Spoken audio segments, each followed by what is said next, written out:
ওকে,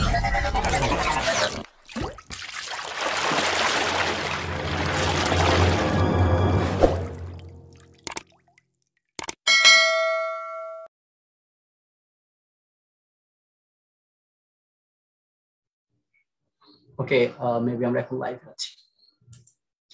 so আসসালামু আলাইকুম সবাইকে। আপনাদের সবাইকে স্বাগতম জানাচ্ছি দ্য লার্ন এন্ড শেয়ার শোতে। আজকে আমাদের সেশনের টপিক হচ্ছে সাইবার এথিক্যাল হ্যাকিং।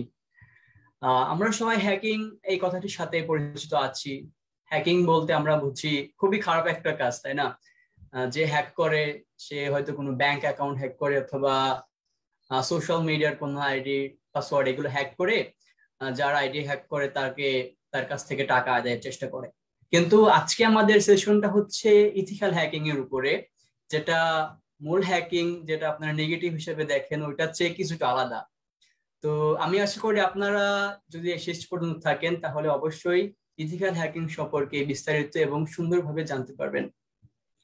আর আমাদের আজকের সেশনের যিনি গেস্ট আছেন সাকিব হক জিসান, ইনস্ট্রাক্টর টেক্সচার বিডি, তাছাড়া তিনি একজন সাইবার সিকিউরিটি রিসার্চার। তো আমরা আর কথা না বাড়ি আমাদের গেস্টের কাছে চলে যেতে চাই। ভাইয়া, আমরা আপনার মুখ থেকে আপনার পরিচয়টা একটু শুনতে চাই। আচ্ছা, থ্যাংক ইউ। প্রথমে ধন্যবাদ জানাচ্ছি আমাকে ইনভাইট করার জন্য। আপনাদের সাথে একটা গুরুত্বপূর্ণ সময় আশা করি আমি এখানে অতিবাহিত করব। তো প্রথমে হচ্ছে আপনাকে অসংখ্য ধন্যবাদ। আসসালামু আলাইকুম সবাইকে যারা দেখছেন লাইভটি। তো আমি হচ্ছে সাকিব হক জিসান। আমি মেন্টর, সাইবার সিকিউরিটি রিসার্চার, এবং আমি দ্য টেক চাইবিডি চ্যানেলের ইউটিউবে সেটা একজন ইনস্ট্রাক্টর হিসেবে আমি নিয়োজিত আছি। যারা আপনারা দ্য টেক চাইবিডি চ্যানেল ফলো করেন তারা হয়তো জানেন। আর আমি হচ্ছি টিম ওনার Bengal black diamond grey hackers community বাংলাদেশের। এছাড়া আমি সিইও এবং ফাউন্ডার বাইট ক্যাপসুল লিমিটেড। আমার পরিচয় এতটুকুই সাইবার সিকিউরিটির এই ফিল্ডের ক্ষেত্রে আর কি। ও, দ্যাটস গ্রেট। সো আমরা এখন মনে হয় প্রশ্ন উত্তর পর্বে চলে যেতে পারি। ঠিক আছে ভাইয়া? হ্যাঁ, শিওর। তো প্রথমে আমি যেটা বললাম যে ইথিক্যাল হ্যাকিং নিয়ে আমাদের অনেকের ভুল ধারণা আছে। আমরা হ্যাকিং বলতেই একদম নেগেটিভ কিছু একটা মনে করি, যে হ্যাকার সবসময় সাইবার ক্রাইম করে থাকে, অ্যাকাউন্ট হ্যাক করে পাসওয়ার্ড নিয়ে যায়, তারপর ভিকটিমের কাছ থেকে টাকা আদায়ের চেষ্টা করে। তো প্রথম প্রশ্ন হচ্ছে ভাইয়া, ইথিক্যাল হ্যাকিং বিষয়টা আসলে কি? একটু সহজ ভাষায় যদি একটু বুঝিয়ে দিতেন। এই আর কি। ধন্যবাদ। আচ্ছা, ঠিক আছে, ধন্যবাদ। একটা দারুণ কোশ্চেন করেছেন। সেটা হচ্ছে হ্যাকিং শব্দটার সাথে মূলত আমরা অনেকেই পরিচিত, কিন্তু হ্যাকিং শব্দটা দিয়ে কি বোঝায় সেই বিষয়টার সাথে আমরা অনেকে হয়তো বা তেমন একটা পরিচিত নই। মূলত হ্যাকিং শব্দটা আসলে কোনো কম্পিউটার হ্যাকিং বা সিস্টেম হ্যাকিং সেরকম না। হ্যাকিং শব্দটা আসলে হচ্ছে কোনো একটা সিস্টেম বা কোনো একটা প্রসেসকে খুব ইজিলি কিভাবে সেটাকে মেনটেন করা যায়, বা সেটাকে কিভাবে আপনি খুব ইজিলি সেটাকে ট্রাই করতে পারবেন, বা সেই চেষ্টার মাধ্যমে আপনি কোনো কিছু একটা করতে পারবেন আপনার যেটা প্রয়োজন, অথবা কোনো একটা কাজকে সহজ করে নেওয়া হচ্ছে মূলত হ্যাকিং। এখন এটা আপনি শুনে থাকবেন যে লাইফ হ্যাকিং, শুনে থাকবেন অনেক ক্ষেত্রে সিস্টেম হ্যাকিং, তারপর গ্রেহেড হ্যাকিং, এরকম হ্যাকিং এর ব্যাপারগুলো যেরকম আছে। তাছাড়া কিন্তু আমাদের যারা ডিজিটাল মার্কেটিং করে থাকেন তাদের কিন্তু একটা শুনে থাকবেন অনেক সময় দেখা যায় যে আমাদের ওই ক্ষেত্রে কিন্তু আমরা সেই সিস্টেমটাকে হ্যাকিং বলে থাকি, যেটাকে বলা হয় অনেক ক্ষেত্রে গ্রোথ হ্যাকার, ওকে, বা গ্রোথ হ্যাকিং। সো এই যে হ্যাকিং বা টেকনিক্স এই বিষয়গুলো হচ্ছে সেখানে হ্যাকিং। আর কম্পিউটার ইঞ্জিনিয়ারিং বা আপনার আপনার যদি বলতে পারেন যে কম্পিউটার সিস্টেম, বা আপনি যদি বলতে পারেন যে আপনার কোন একটা সিকিউরিটি সিস্টেমের ক্ষেত্রে, তাহলে যে হ্যাকারটা দাঁড়ায় সেটা হচ্ছে মূলত কোন একটা সিস্টেমের ভালনারেবিলিটিস চেক করার মাধ্যমে সেখান থেকে সেই সিস্টেমটাকে ইউজ করা বা সেই সিস্টেমটাকে ব্যবহার করার যে পদ্ধতি, সেটা হচ্ছে মূলত হ্যাকিং। ঠিক আছে? তো এখন এটা হতে পারে আপনার লিগেলি, হতে পারে এটা ইথিক্যালি বা আনইথিক্যালি। তো এই যে ইথিক্যালি যখন কাজগুলো হবে তখন সেটাকে বলবো হচ্ছে ইথিক্যাল হ্যাকিং, আর যারা করে থাকেন তাদেরকে বলা হয় ইথিক্যাল হ্যাকার। আর যারা আনইথিক্যালি করে থাকেন, কারণ আনইথিক্যালি তখনই হবে যখন হচ্ছে আপনার সেই সিস্টেমটাতে আপনার কোনো রকম আহ নেতৃত্ব নেই, কারণ হচ্ছে আপনি সেটার মালিক নন, ঠিক আছে, কিন্তু আপনি চাচ্ছেন যে সেই সিস্টেমটা আপনার আয়ত্তে নিয়ে আসার। তো তখন যে কাজটা হবে সেটা হচ্ছে মূলত আনইথিক্যাল হবে। তো সেটা হবে হচ্ছে আপনার যেটা আমরা বলে থাকি ব্ল্যাক হ্যাট বা গ্রে হ্যাট হ্যাকিং এর ক্ষেত্রে সেই বিষয়গুলো চলে আসে। তো যারা ইথিক্যাল হ্যাকার তারা হচ্ছে মূলত কোনো সিস্টেমকে, অবশ্যই যিনি সিস্টেমের মালিক বা যিনি ওই কোনো একটা কোম্পানি যদি যখন আমরা হ্যাক করে থাকি তখন সেই কোম্পানির মালিক বা যিনি যার অধীনে আছে ওই বিষয়গুলো, তাকে জানানোর মাধ্যমে এবং অবশ্যই ভালো কাজে ভালো উদ্দেশ্যে যে কাজগুলো করা হয় হ্যাকিং এর ক্ষেত্রে, তো সেগুলো হচ্ছে মূলত ইথিক্যাল হ্যাকিং এর পর্যায়ে পড়ে। জি ভাইয়া, ধন্যবাদ। আসলে আপনি আপনার কথার মধ্যেই বলে ফেললেন যে black hat hacker, white hat hacker. আসলে হ্যাকার হ্যাঁ এই কথাটা সামনে আসলে আমাদের মাঝে চলে আসে যে black hat hacker, white hat hacker, grey hat hacker, green hat hacker, blue hat hacker. আসলে হ্যাকারের দেখতে পাচ্ছি আমরা বিভিন্ন ধরন আছে এখানে, কিন্তু আসলে এদের কোনটা দ্বারা কি কাজ বোঝায়, কোন হ্যাকারের কি কাজ, তাদের লক্ষ্য কি, উদ্দেশ্য কি, এইটা আসলে জানা দরকার ছিল ভাইয়া। আচ্ছা, এটা একটা দারুণ কোশ্চেন করেছেন। আমরা মূলত যারা আছি খুব বেশিরভাগ ক্ষেত্রে আমরা জানি যে হ্যাকিং বা হ্যাকার হচ্ছে দু রকমের, একটা হচ্ছে ব্ল্যাক হ্যাট আর একটা হচ্ছে আপনার হোয়াইট হ্যাট বা ইথিক্যাল এবং আনইথিক্যাল। কিন্তু আসলে তা না। হ্যাকিং এর যেটা বললাম এটা হচ্ছে প্রসেস মূলত। এখন আপনার কাজের উপর ভিত্তি করে হ্যাকিংটাকে বিভিন্ন ভাগে ভাগ করা হয়। সেই কাজগুলো যেমন ভাগ হয়, অর্থাৎ হ্যাকিংটাও প্রসেসটা ভাগ হয়, ঠিক সেরকমই যারা হ্যাকার তাদেরও প্রসেসে ভাগ থাকে। এখন আপনার এটা হতে পারে ব্ল্যাক হ্যাট, অনেক ক্ষেত্রে white hat, grey hat, blue hat, red hat. তাছাড়া অনেক সময় বলা হয় যারা আছে স্ক্রিপ্ট কিডিং, স্ক্রিপ্ট কি, যারা তারা স্ক্রিপ্ট কিডি বলে থাকে তাদেরকে। তাছাড়া আছে green hat hacker, social engineering hackers আছেন অনেকে, আবার অনেকের ক্ষেত্রে সেটাকে বলা হয় হচ্ছে আপনার হ্যাকটিভিস্ট। তাছাড়া আপনার ম্যালিশিয়াস ইনসাইডার থাকে, আপনার হুইসেল ব্লোয়ার হ্যাকার থাকে, স্টেট বা নেশন স্পন্সর্ড হ্যাকারসও থাকেন, আবার সাইবার টেররিস্টও থাকেন। তো এরকম বিভিন্ন ধরনের ভাগ থাকে, ঠিক আছে। তো হ্যাকার শব্দটা আসলে যদি আমরা খুব ইজিলি বলে থাকি যে আপনার ব্ল্যাক হ্যাট কি, হোয়াইট হ্যাট কি, তাহলে সেক্ষেত্রে বলতে হবে যে বিষয়গুলো বললাম, যে ব্ল্যাক হ্যাট হ্যাকার হচ্ছে মূলত, যেটা আমি প্রথমেই বলেছি, এরা হচ্ছে আনইথিক্যাল কাজগুলো করে থাকে সবচেয়ে বেশি। ওরা কোনো রকম সিস্টেম বা কোনো রুলস রেগুলেশনের ধার ধারে না, এদের যা ইচ্ছা তখন সেটাই করতে পারে। এবং সেক্ষেত্রে এটা ইথিক্যাল হতেও পারে না, না আনইথিক্যাল হওয়ার ব্যাপারটা সবচেয়ে বেশি হয়ে থাকে, কারণ তাদের যখন ইচ্ছা সেটাই তারা করে ফেলে আর কি, ঠিক আছে। এটা হচ্ছে মূলত ব্ল্যাক হ্যাট হ্যাকাররা করে থাকে। আর হোয়াইট হ্যাট হ্যাকার হচ্ছে যারা ইথিক্যাল হ্যাকার মূলত, যেটা আমরা বলে থাকি, তারা হচ্ছে ইথিক্যাল হ্যাকার। সাপোজ আমার একটা ওয়েবসাইট আছে, আমি সেই ওয়েবসাইটের ওনার। তো আমি চাচ্ছি যে আমার ওয়েবসাইটে কি কি ভালনারেবিলিটিস আছে সেগুলো আমি জানতে চাই এবং সেগুলো ফিক্স করতে চাই। তো সেক্ষেত্রে আমি যে সাইবার সিকিউরিটি স্পেশালিস্ট বা যে একজন হ্যাকার নিয়োগ করব, বা যিনি এই বিষয়গুলো সম্পর্কে পারদর্শী আছেন, একজন প্রফেশনাল, তাকে নিয়োগ করব, তখন সেক্ষেত্রে তিনি ইথিক্যাল হ্যাকার হতে পারেন বা একজন সাইবার সিকিউরিটি প্রফেশনাল বা পেনিট্রেশন টেস্টার যেটাকে বলে থাকি আমরা, উনি সেটা হতে পারেন। হ্যাঁ। আর আরেকটা যেটা বলে থাকি যে গ্রে হ্যাট হ্যাকার, সেটা হচ্ছে মূলত তিনি ভালো কাজও করতে পারেন, খারাপ কাজও করতে পারেন। কারণ আমরা জানি যে পৃথিবীতে মূলত তিন ধরনের কাজ হয়ে থাকে, আমরা যতই বলি না কেন দু ধরনের, ভালো এবং খারাপ, কিন্তু মাঝখানে আরেকটা থাকে যেটা হচ্ছে ভালো করে খারাপও করে। এখন ধরুন একটা বিষয় আমি আমার এক্স্যাক্টলি, আহ, এক্স্যাক্টলি। হ্যাঁ হ্যাঁ। তো এখন একটা বিষয় থাকে যে মানুষ কিন্তু সব সময় যে একদম খুব ভালো তাও না, আবার খুব খারাপ তাও না, তো মানুষের মধ্যে ব্যাপারটা থাকে। তো হ্যাকারদের মধ্যে কেন থাকবে না?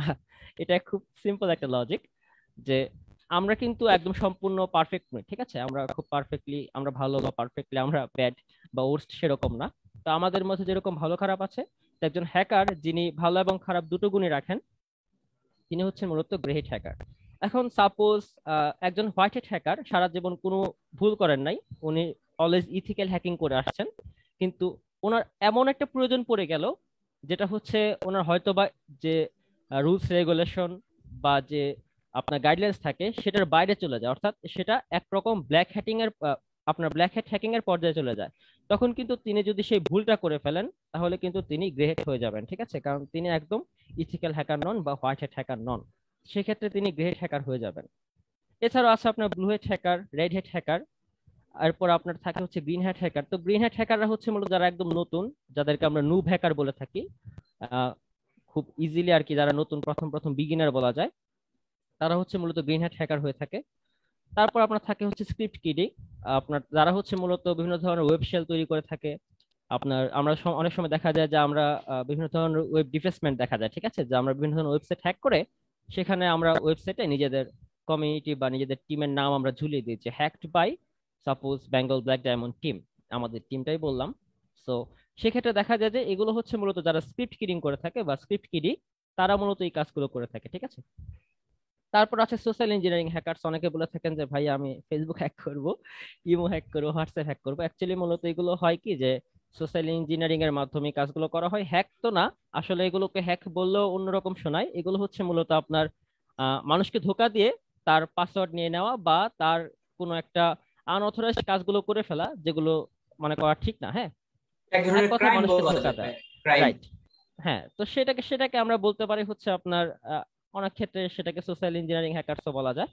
তারা এই ক্ষেত্রে এই কাজগুলো করে থাকে আর কি। হ্যাঁ, তারপর হচ্ছে হ্যাকটিভিস্ট থাকে, যেটা বলছিলাম একটু আগেই। হ্যাকটিভিস্ট হচ্ছে কি, মূলত বিভিন্ন ধরনের হ্যাকিং এর যে কার্যকলাপগুলো হয়ে থাকে সেগুলোকে মূলত হ্যাকটিভিস্ট বলা হয়। এখন এটা বিভিন্ন ধরনের হয়ে থাকতে পারে। যেমন আমাদের কিছুদিন আগে দেখা যায় যে প্রায় প্রতি সময় দেখা যায় যে আমাদের একটা দেশ বা একটা কমিউনিটি অন্য একটা কমিউনিটিকে আমরা অ্যাটাক করছি। মাঝে মাঝে আমাদের দেশের সাথে অন্য একটা হ্যাকার্স কমিউনিটি বা অন্য কোনো দেশের হ্যাকার্স গ্রুপের সাথে আমাদের ক্ল্যাশ হয়, যারা আমরা মানে অলওয়েজ যারা আমরা হ্যাকিং এর সাথে যুক্ত থাকি তারা এই কাজগুলো করে থাকি। তো এগুলো মূলত হচ্ছে হ্যাকটিভিস্টের আন্ডারে পড়ে, ঠিক আছে। আরেকটা সিস্টেম আছে, সেটা হচ্ছে হ্যাঁ, সাইবার সম্ভবত টেরোরিস্ট। ভারত থেকে কয়েকদিন আগে ইয়াপ। হচ্ছে হ্যাঁ রাঙামাটি হ্যাঁ বিজ্ঞান হ্যাঁ ও প্রযুক্তি বিশ্ববিদ্যালয়ের হ্যাঁ হ্যাঁ ওয়েবসাইটটা হ্যাঁ হ্যাঁ হ্যাঁ হ্যাক করা হয়েছিল, এরকম একটা এরকম ঘটনা বিভিন্ন, শুনেছিলাম। হ্যাঁ এরকম বিভিন্ন উদ্দেশ্য সাধনের জন্য মূলত এই ধরনের কাজগুলো করে থাকে, যে নিজেদের একটা পাওয়ার দেখায় বা আপনার মানে ইউনিভার্সাল ভাবে নিজেদেরকে একটা প্রতিষ্ঠিত হ্যাকার গ্রুপ বা কমিউনিটি দেখানোর জন্য মূলত এরা এই কাজগুলো করে থাকে। এটা এক ধরনের ডিফেন্সমেন্ট বলা যায়। হ্যাঁ, এটা হ্যাকারদের কমিউনিটির মধ্যে থাকে। তো এই কাজগুলোকে হ্যাকটিভিস্ট বলা যায় আর কি। আরেকটা যেটা বলছিলাম সেটা হচ্ছে সাইবার টেররিস্ট। এটা তো বুঝতেই পারছেন, মানে সাইবার হামলার মাধ্যমে বিভিন্ন ধরনের জঙ্গি সংগঠনগুলো কাজ করে করে থাকে, এগুলোকে বলা হচ্ছে সাইবার টেররিস্ট।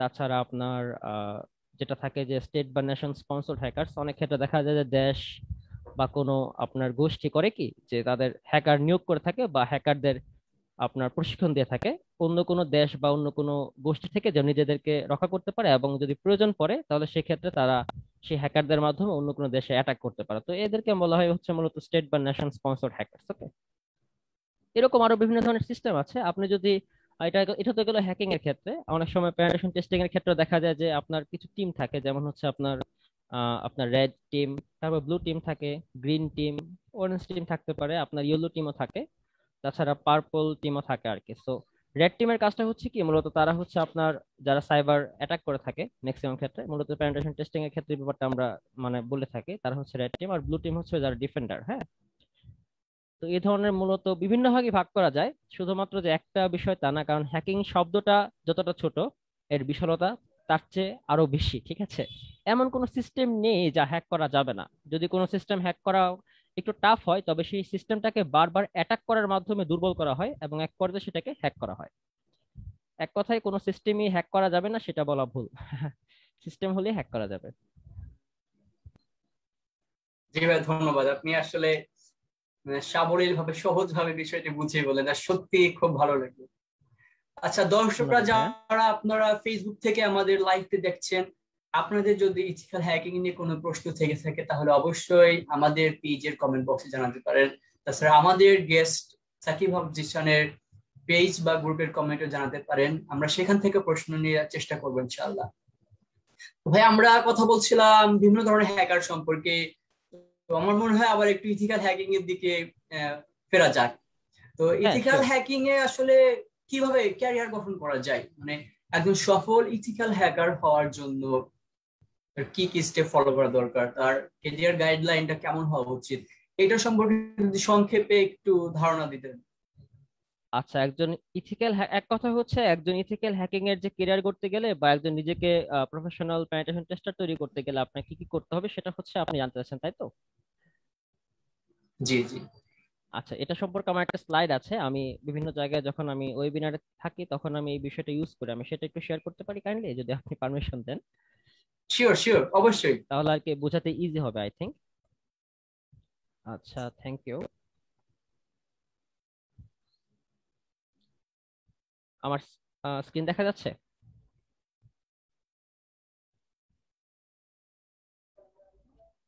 আচ্ছা, আমি একটু আজানের জন্য কিছুক্ষণ বিরতি নিচ্ছি, আজান সময় পর্যন্ত আর কি মিউট থাকছে।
আচ্ছা, আমাকে শোনা যাচ্ছে?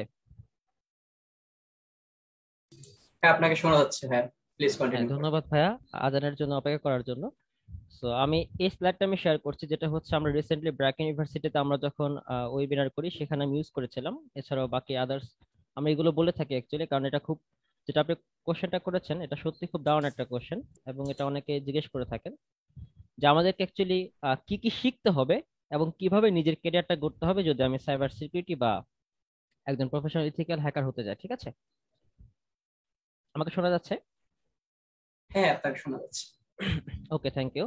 তো প্রথমত আমরা বলবো হচ্ছে আমাদের কি কি জানতে হবে একজন প্রফেশনাল সাইবার সিকিউরিটি এক্সপার্ট হতে গেলে। তো আমি ম্যাক্সিমাম ক্ষেত্রে দেখা যায় যে যারা হচ্ছে মূলত সিএসসি বা আইটি ব্যাকগ্রাউন্ডের হয়ে থাকেন তারা মূলত এই বিষয়টা বেশি জোর দিয়ে থাকেন। তাছাড়া যারা সিএসসি বা আইটি ব্যাকগ্রাউন্ডের না, তারাও চাইলে এই কাজটা করতে পারেন, তবে আপনাদেরকে একটু কষ্ট করে যে টপিকগুলো বলবো সেই কোর্সগুলো বা সেই টপিকগুলো আপনাকে একটু কাইন্ডলি করতে হবে। ঠিক আছে? তো হ্যাকিং ক্ষেত্রে বা সাইবার সিকিউরিটি স্পেশালিস্টদের ক্ষেত্রে বা প্রফেশনালদের ক্ষেত্রে মূলত হচ্ছে আমরা তিনটা ভাগে ভাগ করে থাকি, যেটা একটা হচ্ছে ব্ল্যাক বক্স ইউজার, একটা হচ্ছে টুল অপারেটর, এবং অন্যজন হচ্ছে ডেভেলপার। ওকে, এই তিনটা ক্যাটাগরি থেকে থাকে। তো যারা ব্ল্যাক বক্স ইউজার তাদের ক্ষেত্রে হচ্ছে মূলত একদম বেসিক লেভেলের, যারা এন্ট্রি লেভেল থাকে, যারা হচ্ছে মূলত আমরা গ্রিন হ্যাট বলতে পারি, একদম নুব হ্যাকার্স যাদেরকে বলা যায়, তাদের ক্ষেত্রে হচ্ছে মূলত স্কিল মাঝামাঝি লেভেলের না হলেও মোটামুটি থাকতে হবে। ঠিক আছে, অর্থাৎ লো লেভেলের স্কিল হলেও থাকতে হবে। স্কিল বলতে এখানে বোঝাচ্ছি কি, যে আপনার সেই বেসিক ধারণাগুলো, যে আপনি কি করছেন এবং সেই বিষয়গুলোর মাধ্যমে কিভাবে আপনি ইমপ্লিমেন্ট করবেন, ঠিক আছে, এই বিষয়গুলো সম্পর্কে আপনার ধারণা থাকতে হবে। তারপর হচ্ছে আপনার টুলস নিয়ে আপনার অবশ্যই ভালো ধারণা থাকতে হবে, কারণ আপনার যখন একজন আপনি প্রফেশনাল হ্যাকার হতে যাবেন তাহলে আপনার সেটা অ্যাবিলিটি প্রয়োজন। তাহলে সেক্ষেত্রে আপনার টুলস এবং স্কিলস দুটো মিলেই মূলত আপনার যে অ্যাবিলিটি সেটা প্রকাশ পাবে। ঠিক আছে, এবং আপনার ট্রেনিং বা প্র্যাকটিস আপনার অবশ্যই প্র্যাকটিসের মধ্যে থাকতে হবে, এবং সেটা সম্পর্কে অবশ্যই আপনার মিডিয়াম লেভেলের হলেও ধারণা থাকতে হবে। আপনি খুব বেশি প্রফেশনাল না হন, ডাজন্ট ম্যাটার। আপনার যদি একদম মানে বেসিক থেকে যারা শুরু করছেন, ব্ল্যাক বক্স ইউজার যাদেরকে বলা হয়, তাদের ক্ষেত্রে মূলত মিডিয়াম লেভেলের হলেও ট্রেনিং বা প্র্যাকটিস থাকতে হবে। তারপর আসতে হচ্ছে টুল অপারেটর যারা আছেন। তো টুল অপারেটরদের ক্ষেত্রে মূলত হচ্ছে আপনার মিডিয়াম লেভেলের স্কিল থাকতে হবে, যেটা আপনার অবশ্যই বেসিক যারা ছিল তাদের থেকে একটু বেশি হলেও অবশ্যই লাগবে। আর ভ্যারাইটিস টুলস কিভাবে ক্রিয়েট করা হয় সেই বিষয়গুলো সম্পর্কে আপনার অবশ্যই ধারণা থাকতে হবে। অর্থাৎ ক্রিয়েট না করতে পারলেও আপনাকে অবশ্যই জানতে হবে যে টুলস গুলো কিভাবে কাজ করে, কোন টুলস এর মাধ্যমে কোন কোন প্রোগ্রাম গুলোকে আপনার এক্সিকিউট করা হচ্ছে বা কাজগুলো করা হচ্ছে কোন কোন কমান্ড লাইনের মাধ্যমে। তো সেই বিষয়গুলো আপনার অবশ্যই ধারণা রাখতে হবে যদি আপনি একদিন টুল অপারেটর, বা যেটাকে আমরা ইন্টারমিডিয়েট লেভেল বলতে পারি। হ্যাঁ, মানে তারা প্রফেশনালও না, আবার বেসিক নলেজও খুব ভালো, তারা হচ্ছে মূলত টুল অপারেটর হয়ে থাকেন। তাদের ক্ষেত্রে অবশ্যই প্র্যাকটিস এবং ট্রেনিংটা মিডিয়াম থাকতে হবে। আর অবশ্যই সেই মিডিয়াম বলতে অবশ্যই ব্ল্যাক বক্স ইউজার থেকে একটু বেশি। আমরা অনেক সময় দেখে থাকি যে আমরা প্র্যাকটিস করি কম, কিন্তু আমরা দু একটা অ্যাটাক শিখেই আমরা ছেড়ে দিই, এটা ঠিক না। আমাদেরকে হ্যাকিং এর ক্ষেত্রে বা সাইবার সিকিউরিটি প্রফেশন হতে গেলে আমাদেরকে অবশ্যই প্র্যাকটিসটা করতে হবে খুব বেশি। হ্যাঁ, প্রতিদিন কম কম করে হলেও অল্প অল্প করে হলেও প্র্যাকটিস করতে হবে। তারপর আসছে ডেভেলপাররা। ডেভেলপারদের ক্ষেত্রে হচ্ছে মূলত অবশ্যই স্কিলটা হাই থাকতে হবে। বুঝতেই পারছেন, ডেভেলপার অর্থাৎ তারা হচ্ছে একদম প্রফেশনাল হ্যাকার যাদেরকে আমরা বলতে পারি, এবং তাদেরকে অবশ্যই টুলস কিভাবে কাস্টমাইজ করতে হয় সেই বিষয়গুলো সম্পর্কে তাদের ভালো আইডিয়া থাকতে হবে। কিভাবে টুলস গুলো তৈরি করা হচ্ছে, টুলস এর ক্ষেত্রে কিভাবে কাজগুলো করা হয়, নিজের নিজের টুলস কিভাবে ক্রিয়েট করা যায়, অর্থাৎ আপনার প্রাইভেট টুলস, সেক্ষেত্রে তাদেরকে অবশ্যই ভালো ধারণা থাকতে হবে। এবং প্র্যাকটিস এবং ট্রেনিং অবশ্যই হাই লেভেলের থাকতে হবে। অনেক সময় দেখা যায় যে আমরা সিএইচ সার্টিফাইড হই, যেটাকে বলা হয় সার্টিফাইড ইথিক্যাল হ্যাকার। অনেক সময় আমরা ওএসসিপি সার্টিফাইড হই। অনেক সময় আমরা দেখা যায় যে আপনার আরো বিভিন্ন ধরনের ইথিক্যাল হ্যাকিং সার্টিফিকেশন আছে। তো আমরা সেই ধরনের সার্টিফাইড যখন আমরা হই তখন কিন্তু সেগুলো হচ্ছে প্রফেশনাল সার্টিফিকেশন। হ্যাঁ, তো সেক্ষেত্রে হয় কি যে আপনি যখন প্রফেশনাল সার্টিফিকেশন আপনি নেন তখন আপনি একদম ডেভেলপার বা প্রফেশনালি কিভাবে কাজ করতে সেই বিষয়গুলো সম্পর্কে একটা আইডিয়া হয়ে যায়। এটা গেল হচ্ছে কিভাবে আপনাদের আইডিয়া কিরকম থাকতে হবে বা কিরকম টুলস বা স্কিলস থাকতে হবে। এখন কথা আসছে যে আপনি কি কি প্রোগ্রামিং ল্যাঙ্গুয়েজ আপনার শিখতে হবে। এটা খুবই গুরুত্বপূর্ণ একটা বিষয়। অনেকে বলে থাকেন যে ভাই আমি প্রোগ্রামিং ল্যাঙ্গুয়েজ তো জানি না, আমি কি হ্যাকিং কতদূর করতে পারবো বা সাইবার সিকিউরিটি কতদূর আগাতে পারবো। একটা বিষয় মাথায় রাখবেন, এটা হচ্ছে মূলত কম্পিউটার সিস্টেম। আপনি কাজটা করছেন কিসে? কম্পিউটার সিস্টেমে। হ্যাকিংটা অবশ্যই আপনি আপনার বাসায় বসে আপনার কোনো কাজ করবেন না যেটা হচ্ছে কোনো সিস্টেমের মধ্যে পড়ে না। অবশ্যই আপনি হ্যাক করবেন সেই বিষয়গুলো যেগুলো হচ্ছে কম্পিউটার ডিভাইস বা সেরকম আপনার সিস্টেম গুলো আছে সেই বিষয়গুলো। ঠিক আছে, এটা হতে পারে নেটওয়ার্ক সিস্টেম, হতে পারে অপারেটিং সিস্টেম, হতে পারে কোনো আপনার ওয়েবসাইট সিকিউরিটি, এই বিষয়গুলো বিভিন্ন ধরনের হতে পারে। তো এই সবকিছু কিন্তু কম্পিউটার বেসড। তো কম্পিউটার তো আর আপনার বাংলা ভাষা বুঝবেন না, তাই না? আপনি ইংরেজিতে বলেন কিনা সেটাও বুঝবে না, কম্পিউটার বুঝবে তার ভাষা, যেটা হচ্ছে প্রোগ্রামিং ল্যাঙ্গুয়েজ। তো কম্পিউটার ভাষা বুঝতে গেলে বা আপনার কম্পিউটারকে যদি বুঝতে হয়, তাহলে সেক্ষেত্রে আপনার প্রোগ্রামিং ল্যাঙ্গুয়েজটা অবশ্যই প্রয়োজন পড়বে। যদি আপনি একদম প্রফেশনাল হতে চান, আমি কথাগুলো বলছি তাদের জন্য যারা হচ্ছে প্রফেশনাল হতে চান, নামমাত্র হ্যাকার নয়। হুম। তো এখন কথা হচ্ছে ভাইয়া, অনেকে কোশ্চেন করে থাকে, ভাইয়া আমি কি সব ধরনের প্রোগ্রামিং ল্যাঙ্গুয়েজ শিখবো? এটার উত্তর হচ্ছে না, আপনার সব ধরনের প্রোগ্রামিং ল্যাঙ্গুয়েজ লাগবে না। আমি প্রথমেই বলেছিলাম যে হ্যাকিং হচ্ছে মূলত একটা ভাস্ট এরিয়া নিয়ে তৈরি, কোনো ছোটখাটো এরিয়া নয় হ্যাকিং এ। তো হ্যাকিং এর বিশাল এরিয়ার মধ্যে আপনি যদি চান যে ওয়েবসাইট নিয়ে আপনি কাজ করতে চান, বা ওয়েব হ্যাকিং নিয়ে বা ওয়েব পেন টেস্টিং নিয়ে যেটাকে আমরা বলে থাকি, তাহলে সেক্ষেত্রে আপনার এইচটিএমএল, জাভাস্ক্রিপ্ট, এসকিউএল, পিএইচপি এই ল্যাঙ্গুয়েজ গুলো প্রয়োজন পড়বে। ঠিক আছে। আর যদি প্রোগ্রামিং ল্যাঙ্গুয়েজ শিখতে চান, তাহলে আমি সাজেস্ট করব সি এবং সি প্লাস প্লাস, জাভা, এবং অনেকে পাইথন দিয়েও শুরু করে থাকেন। হ্যাঁ। আর আদার্স হচ্ছে অনেক সময় আমরা স্ক্রিপ্টিং করে থাকি, যেটা একটু আগে বললাম যে আপনার স্ক্রিপ্ট কিডিতে যারা কাজ করে থাকে, বিভিন্ন ধরনের ওয়েব শেল তৈরি করে, তাদের ক্ষেত্রে অবশ্যই স্ক্রিপ্ট কিডিং বা আপনার অটোমেশনের ক্ষেত্রে পাইথন লাগবে, ব্যাশ, রুবি এবং পার্ল। এই ল্যাঙ্গুয়েজ গুলো সম্পর্কে ভালো ধারণা থাকলে আপনারা অবশ্যই ভালো করতে পারবে। তাছাড়া আছে রিভার্স ইঞ্জিনিয়ারিং যারা কাজ করতে চায়, তাদের ক্ষেত্রে অবশ্যই অ্যাসেম্বলি লাগবে। আর যারা এক্সপ্লয়েট রাইটিং এ নিজেরা এক্সপ্লয়েট তৈরি করবে, তাহলে সেক্ষেত্রে অ্যাসেম্বলি বা সি এবং সি প্লাস প্লাস এর প্রয়োজন পড়বে। এখন আপনি যে সেগমেন্টে যে কাজটা করবেন, সেক্ষেত্রে আপনার সেটা শুরু করতে হবে। ঠিক আছে। অনেক ক্ষেত্রে বলে থাকেন যে ভাইয়া তাহলে শুরু করবো কি দিয়ে? আপনি বেসিক থেকে শুরু করেন, আপনি ওয়েব পেন টেস্টিং থেকে শুরু করেন, এইচটিএমএল জাভাস্ক্রিপ্ট শুরু করেন আপনি। পাশাপাশি এসকিউএলটা জানতে হবে, যেহেতু ডাটাবেস ম্যানেজমেন্ট নিয়ে আমরা কাজ করি। ডাটাবেস আপনি কাজ না করলে এসকিউএল কিভাবে কাজ করছে, এসকিউএল ইনজেকশন আপনি করতে পারবেন না। এই ক্ষেত্রে আপনার অবশ্যই ওয়েব পেন টেস্টিং এর ক্ষেত্রে এগুলো লাগবে। আর জেনারেল প্রোগ্রামিং এর জন্য আমি সাজেস্ট করবো যে পাইথন বা সি প্লাস প্লাস অথবা সি আপনি শুরু করতে পারেন। পাইথন বা সি দিয়ে শুরু করাটাই বেটার, অনেক ক্ষেত্রে আমরা এটা আর কি সাজেস্ট করে থাকি। আর বাকিগুলো আস্তে আস্তে চলে আসবে। তো এটা হচ্ছে প্রোগ্রামিং ল্যাঙ্গুয়েজের ক্ষেত্রে গেল। হ্যাঁ, আমার কথা শোনা যাচ্ছে? জি ভাই, আপনাকে শোনা যাচ্ছে। Okay, thank you. এখন আসছে হচ্ছে স্ক্রিপ্টিং এর ক্ষেত্রে, এতক্ষণ গেল হচ্ছে প্রোগ্রামিং ল্যাঙ্গুয়েজের ক্ষেত্রে, এখন আসছে স্ক্রিপ্টিং এর ক্ষেত্রে আপনার কি কি লাগবে। স্ক্রিপ্টিং এর ক্ষেত্রে যদি নিজেকে প্রফেশনাল তৈরি করতে চান, তাহলে আমি রিকমেন্ড করবো আপনাকে তিনটা বই। যেটা প্রথমটা হচ্ছে automate the boring staff with Python. এই বইগুলো আপনি পিডিএফ আকারে আপনি অনলাইনে পেয়ে যাবেন, একটু সার্চ করে, একটু কষ্ট করে সার্চ করতে হবে। ঠিক আছে। তারপর আছে learn PowerShell in a month of launches.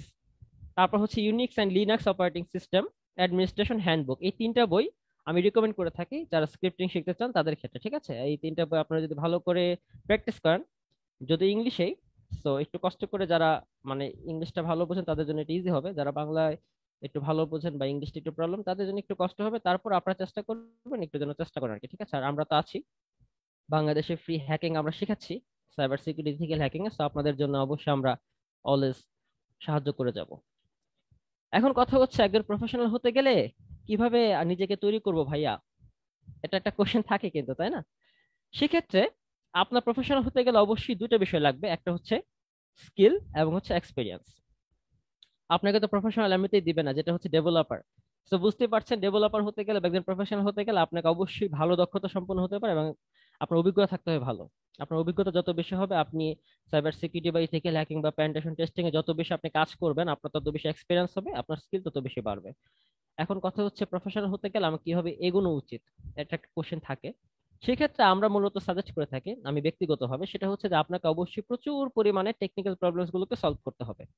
আপনার বড় বড় প্রবলেম সলভ করার কোনো প্রয়োজন নেই, আপনি নর্মাল প্রবলেমস গুলো সলভ করেন, তবে সেগুলো অবশ্যই টেকনিক্যাল যে প্রবলেম গুলো আছে এগুলো আপনি প্রোগ্রামিং এর মাধ্যমে সলভ করতে পারেন। আমরা অনেক সময় দেখি যে আমাদের প্রোগ্রামিং কন্টেস্ট হয়ে থাকে, আমাদের যারা অনলাইনে প্রোগ্রামিং কন্টেস্ট অংশগ্রহণ করে থাকেন, যেমন কোড ফোর্সে থাকে, হ্যাকার র্যাঙ্কে থাকে, তো সেই বিষয়গুলোতে আপনার সেই ওয়েবসাইট গুলোতে চাইলে প্র্যাকটিস করতে পারেন। আপনার প্রোগ্রামিং নলেজ তাহলে আরো বেশি বৃদ্ধি পাবে এবং যে টেকনিক্যাল প্রবলেম গুলো সেটা সলভ করার যে স্কিল সেটা বৃদ্ধি পাবে। ওকে। তারপর হচ্ছে using and building and using virtual machines. কিভাবে ভার্চুয়াল মেশিন তৈরি করা হয়, সেটার কাজটা কি, ভার্চুয়াল মেশিনে শুধুমাত্র যে আপনার অপারেটিং সিস্টেমে আমরা কাজ করি তা না, আরো বিশাল ধরনের কাজ হয়ে থাকে। তো এই বিষয়গুলো সম্পর্কে আপনার আইডিয়া রাখতে হবে। তো এই কাজগুলো আপনাকে করতে হবে কিসে, যদি একজন প্রফেশনাল হতে চান তাহলে আপনার ভার্চুয়াল মেশিন সম্পর্কে ভালো আইডিয়া রাখতে হবে। তারপর হচ্ছে learn and practise the command line, অর্থাৎ কমান্ড লাইন গুলো কিভাবে কাজ করে আপনাকে জানতে হবে সেগুলো এবং প্র্যাকটিস করতে হবে। কারণ আপনি যদি কমান্ড লাইনে আপনি কাজ না জানেন, তাহলে কিন্তু কোনো রকম আপনি, আমরা অনেক সময় দেখি যে আমরা লিনাক্স এর ক্ষেত্রে করে থাকি কি, যে আমরা কমান্ডের মাধ্যমে আমরা বিভিন্ন ধরনের ইনফরমেশন ইনস্ট্রাকশন আমরা এক্সিকিউট করে থাকি। তো সেই ইনস্ট্রাকশন গুলো এক্সিকিউট করতে গেলে আপনার কমান্ড সম্পর্কে ভালো আইডিয়া থাকতে হবে, কোন কমান্ডের মাধ্যমে কি কি ইনস্ট্রাকশন এক্সিকিউট করছে। তো সেক্ষেত্রে আপনাকে অবশ্যই ভালো করে প্র্যাকটিস এবং শিখতে হবে। হ্যাঁ। কম্পিউটার নেটওয়ার্কিং সম্পর্কে ভালো ধারণা থাকতে হবে যদি আপনি একজন প্রফেশনাল হতে চান।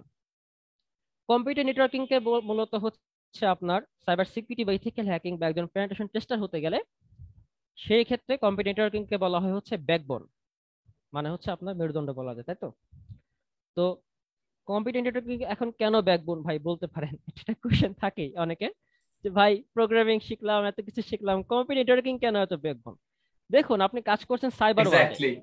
হ্যাঁ, তো আপনি কাজ করছেন সাইবার ওয়ার্ল্ডে, তো সাইবার ওয়ার্ল্ড তৈরি হচ্ছে আপনার একটা নেটওয়ার্কিং এর মধ্যে। আপনি তো নিজের কম্পিউটারে বসে বসে কাজ করছেন না, অবশ্যই নিজের কম্পিউটারের মাধ্যমে নেটওয়ার্কিং সিস্টেমের মধ্যে বসে আপনি অন্য একটা কম্পিউটার ডিভাইস বা অন্য কোনো ডিভাইস বা অন্য কোনো সিস্টেম বা অন্য কোনো ওয়েবসাইটে ধরলাম, সেক্ষেত্রে আপনি কাজ করছেন, তাহলে সেক্ষেত্রে কি আপনি অবশ্যই নেটওয়ার্কিং এর মধ্যে আছেন। তাহলে যেখানে আপনার শুরুটাই হচ্ছে নেটওয়ার্কিং এ, আপনি সেটাই জানেন না ভালো করে কিভাবে নেটওয়ার্কিং, কম্পিউটার নেটওয়ার্কিং কি কি আছে, এখানে কম্পিউটার নেটওয়ার্কিং লেয়ার গুলো কি কি আছে, আপনার এখানে কাজগুলো কিভাবে করছে, টিসিপি আইপি কি, ডিএনএস সার্ভার কি, তো এই বিষয়গুলো আপনার কোনো ধারণাই নাই কম্পিউটার নেটওয়ার্কিং সম্পর্কে, তো আপনি তো অবশ্যই প্রফেশনাল হতে পারবেন না। সো আপনি যদি প্রফেশনাল হতে চান, অর্থাৎ সাইবার সিকিউরিটিতে আপনি ক্যারিয়ার করতে চান, তাহলে সেক্ষেত্রে আপনাকে অবশ্যই কম্পিউটার নেটওয়ার্কিং সম্পর্কে ভালো ধারণা থাকতে হবে। এবং আমরা বাংলাদেশে প্রথমবারের মতো সাইবার সিকিউরিটি এবং ইথিক্যাল হ্যাকিং এর জন্য যতটুকু নলেজ প্রয়োজন একজন কম্পিউটার নেটওয়ার্কিং সিকিউরিটির উপর আমরা কোর্স নিয়ে আসছি একদম ফ্রিতে। তো সেটা আমাদের ইউটিউব চ্যানেলে পেয়ে যাবেন, দ্য টেক্সচার ভিডিওতে। এটা যেটা বললাম যে অবশ্যই সবগুলো আমাদের কাছেই পেয়ে যাবেন, যেহেতু আমরা ফ্রিতে শিখাচ্ছি। এখন আসে হচ্ছে আরেকটা ব্যাপার, পার্সোনাল ডেটা সিকিউরিটি। এটা খুব গুরুত্বপূর্ণ একটা টপিক, যেটা নিয়ে না বললে নয়। এখন দেখেন নাজমুল ভাই, আপনি আমার একটা অ্যাকাউন্ট হ্যাক করছেন। এখন আমি যদি জেনে ফেলি যে আপনি আমার অ্যাকাউন্ট হ্যাক করছেন, তাহলে আপনাকে আমি ধরতে পারবো না? অবশ্যই ধরতে পারবো। পারবেন, হ্যাঁ, অবশ্যই আমি পারবেন। আপনার নামটা আমি পুলিশে দিয়ে দেবো সাপোজ। তো এখন আপনি আমার অ্যাকাউন্টে হ্যাক করে ফেলছেন, কিন্তু আপনি জানেনই না যে কিভাবে আপনার অ্যাকাউন্ট হ্যাক করার পরে নিজের ফুটপ্রিন্টটাকে কিভাবে মুছতে হবে। অর্থাৎ আপনাকে অবশ্যই জানতে হবে যে আপনি হ্যাকিং করছেন বা আপনি কি করছেন সেটা পরের ব্যাপার, বাট আপনাকে চেষ্টা করতে হবে নিজের যে ফুটপ্রিন্ট গুলো যেন আপনাকে খুঁজে বের করতে না পারে, যতটা সম্ভব অ্যানোনিমাস থাকা যায়, যেটা আমরা হ্যাকাররা থেকে থাকি, শুধুমাত্র প্রমাণ মাস্ক লোপাট করতে লাগালেই। হবে, এরকম হ্যাঁ, টাইপের হ্যাঁ, কিছু একটা। সেরকমই, শুধুমাত্র মাস্ক লাগালেই যে অ্যানোনিমাস থাকা যায় তা না, আপনাকে সিস্টেম সিকিউরিটির মধ্যে অ্যানোনিমাস থাকতে হবে। আর অবশ্যই পার্সোনাল ডেটা এক্স্যাক্টলি। সিকিউরিটি, কিভাবে নিজেকে সিকিউর রাখা যায় সেই বিষয়গুলো সম্পর্কে ভালো ধারণা থাকতে হবে। এখন আপনি অ্যাটাক করে বসে রইলেন, খুব মনে শান্তিতে আছেন আপনি, আপনি ধরুন বাংলাদেশ পুলিশের কোন একটা ওয়েবসাইটে হ্যাক করে বসে আছেন মনে শান্তি, তাও হ্যাক করছি পোস্ট করতেছেন ফেসবুকে। এখন আপনার পুলিশ আসা ধরলো, আপনি তো টেনশনে পড়ে গেলেন, আরে ধরলো কিভাবে? এই যে আপনি জানেনই না কিভাবে নিজেকে আহ আড়ালে রাখতে হয় বা কিভাবে অ্যানোনিমাস থাকতে হয়, সেই ব্যাপারগুলো আর কি। অবশ্যই কেউ বাংলাদেশ পুলিশ অ্যাটাক করবেন না, আমি জাস্ট একটা উদাহরণ হিসেবে বললাম আর কি, ঠিক আছে? কেউ ইন্সপায়ার্ড হলে কিন্তু সেক্ষেত্রে কর্তৃপক্ষ দায়ী নয়। আচ্ছা আচ্ছা ভাই, তো আমার আপনার কাছে একটা রিকোয়েস্ট আছে। আপনি, হ্যাঁ, শিওর। আপনার কাছে একটা গল্প শুনতে চাই, এরকম কোন হ্যাকারের যে এরকম হ্যাক করে বোকামির কারণে আবার যে মানে আইনি আওতায় চলে গেছে, ধরা খেয়েছে। প্রেজেন্টেশনের পর আশা করি এরকম একটা গল্প আমরা শুনতে পারবো। হ্যাঁ, শিওর শিওর, অবশ্যই, নো প্রবলেম। এরকম অহরহ ঘটে থাকে, বিশেষ করে আমাদের দেশে এটা সবচেয়ে বেশি ঘটে থাকে। প্রবলেম নেই, আমরা আসছি ইনশাল্লাহ। তারপর যেটা করতে হবে সেটা জি। হচ্ছে master the art of system administration, অর্থাৎ আপনাকে কোন একটা সিস্টেম কিভাবে কাজ করছে, এটা হতে পারে অপারেটিং সিস্টেম, হতে পারে ডাটা সিস্টেম বা ডাটা সিকিউরিটি সিস্টেম, হতে পারে এটা ওয়েব পেন টেস্টিং বা ওয়েব সিকিউরিটি সিস্টেম বা নেটওয়ার্ক সিস্টেম ধরতে পারেন। অর্থাৎ এই সিস্টেমগুলো কিভাবে কাজ করছে সে বিষয়ে আপনাকে মাস্টার হতে হবে। অর্থাৎ এই অ্যাডমিনিস্ট্রেশন গুলোতে আপনাকে প্রফেশনাল হতে হবে। যদি প্রফেশনাল হতে চান তাহলে আপনাকে ভালো ধরনের দক্ষতা রাখতে হবে, যেটা আমি প্রথমেই বললাম, skills plus experience is equal to professional. Okay, সেই বিষয়টা মাথায় রাখতে হবে। একটা খুব গুরুত্বপূর্ণ বিষয়, যারা হচ্ছে সিএসসি বা আইটি ব্যাকগ্রাউন্ডের স্টুডেন্ট থাকেন, অনেক ছোট ভাইরা আছেন বা ভাইরা আছেন যারা হচ্ছে সিএসসি এবং আইটি ব্যাকগ্রাউন্ডের স্টুডেন্ট, তারা চান যে কিভাবে শুরু করব ভাই আমি আমার আহ, পড়াশোনার পাশাপাশি কিভাবে আমি ইথিক্যাল হ্যাকিং বা সাইবার সিকিউরিটিতে আমি নিজের ক্যারিয়ারটা করতে পারি, সেই বিষয়ে অনেকে জানতে চান, ঠিক আছে? তো এই বিষয়টা নিয়ে একটা আমি সিম্পলি কথা বলছি, সেটা হচ্ছে যে আপনাকে যেটা ফার্স্ট ইয়ার সেকেন্ড ইয়ারে বাংলাদেশের সিএসসি যারা আমরা পড়াশোনা করি, আমি নিজে একটা ইঞ্জিনিয়ারিং ইউনিভার্সিটিতে পড়াশোনা করেছি, তো যারা আমরা সিএসসি বা আইটি ব্যাকগ্রাউন্ডের হয়ে থাকি তাদের মূলত ম্যাক্সিমামই প্রায় সিলেবাসটা একটু হয়তো ডিফারেন্স হতে পারে, বাট তারপরে প্রায় সবগুলো কোর্স সেমই থাকে, ঠিক আছে? তো সেই ধারণা মানে ধারাবাহিকতায় আমি এটাকে তৈরি করেছি যে ফার্স্ট ইয়ার সেকেন্ড ইয়ারে কিভাবে শুরু করবেন, থার্ড ইয়ারে কিভাবে শুরু করবেন এবং কিভাবে ফোর্থ ইয়ারে শুরু করবেন, ঠিক আছে? আমার কথা শোনা যাচ্ছে? জি ভাই, আপনাকে স্পষ্ট শোনা যাচ্ছে। Thank you. তো ফার্স্ট ইয়ার এবং সেকেন্ড ইয়ারে কিন্তু আমি একসাথে রেখেছি। কেন রেখেছি? এটা একটা কারণ আছে। আমরা যখন ফার্স্ট ইয়ারে ভার্সিটিতে ভর্তি হই, ইন্টারমিডিয়েট লেভেলে খুব পড়াশোনা করেছে, একটা মনের মধ্যে ফুরফুরা ভাবসা ভার্সিটিতে উঠছি, এত পড়াশোনা করবো, একটু পরে শুরু করি। হ্যাঁ, এটা করা হয় কি, যে নিজেদের একটা আমেজ তৈরি হয়, first year student, university student, আমাদের নিজের একটা বেস লেগে যায় বা মনের সাথে গায়ের সাথে। তো এরকম একটা ভাবসাব তৈরি হয়ে যায়, ঠিক আছে। একটু সময়টা নষ্ট হয়। তো সময়টা নষ্ট হলে খুব একটা সময় নষ্ট করা যাবে না, কারণ অবশ্যই পড়াশোনা করতে হবে, পড়াশোনা না করলে কোনোভাবে হ্যাকার হওয়া যায় না। এখন যদি একজন রিক্সাওয়ালা, সাপোজ মনে করুন করিমউদ্দিন, ওনার ইচ্ছা হয়েছে উনি হ্যাকার হবেন, তাহলে এটা সম্ভব নয়। ওনাকে জানতে হবে হ্যাকিং হতে, হ্যাকার হতে গেলে বা একজন পেন্টেস্ট টেস্টার হতে গেলে কিভাবে এগোতে হবে, সেটা প্ল্যানিং কি, সেটা গাইডলাইন্স কি, এবং সেটা রোডম্যাপটা কি। আমার ইচ্ছে হলো আমি 1 মাস কোর্স করলাম, 3 মাস কোর্স করলাম, আমি হ্যাকার হয়ে গেলাম। না না, এত সহজ না। আপনাকে প্রফেশনাল হতে গেলে, আপনাকে যদি ইনকাম করতে হয় ভালো, বা আপনার যদি আপনার লাইফের প্যাশনেট হয়ে থাকে আপনার সাইবার সিকিউরিটি এক্সপার্ট হওয়া, তাহলে আপনাকে অবশ্যই অনেক কষ্ট করতে হবে এবং অনেক খাটতে হবে। সময় না ব্যয় করলে কখনো কোনো কিছু সফল হওয়া যায় না, কোনো কিছুতেই জি সফলতা ভাই, আসে না। পরিশ্রম ছাড়া কোনো কিছুই সফলতা হয় না। এটাই। এক্স্যাক্টলি, পরিশ্রম হচ্ছে সৌভাগ্যের প্রসূতি, রাইট। তো হ্যাকিং এর ক্ষেত্রে সেম, যারা হ্যাকার হতে চান বা সাইবার সিকিউরিটি এক্সপার্ট হতে চান, সেক্ষেত্রে অবশ্যই আপনাদের এই বিষয়গুলোকে মাথায় রাখতে হবে। এখন কথা হচ্ছে, যারা ফার্স্ট ইয়ার সেকেন্ড ইয়ারে পড়াশোনা করেন, তাদের ক্ষেত্রে হচ্ছে আমরা বলে থাকি, যারা হচ্ছে আপনাদের কোর্সগুলো থাকে, ইন্ট্রোডাকশন টু কম্পিউটার সিস্টেম, অর্থাৎ কম্পিউটার সিস্টেমটা কি সেটার বেসিক নলেজ থাকে ওখানে। এখন এটা থাকতে পারে কম্পিউটারের সিপিইউ কিভাবে কাজ করে, অবশ্যই জানতে হবে। আপনি কম্পিউটার নিয়ে কাজ করবেন, আপনি জানেন না কম্পিউটার সিপিইউ কিভাবে কাজ করে, র্যাম কি, রম কি, কিভাবে কম্পিউটারের উইন্ডোজ কাজ করতেছে, সেটা ইনস্টল কিভাবে, আপনি সব জানেন না, আপনি হ্যাকার হবেন? এটা কোনো সম্ভব? অবশ্যই না।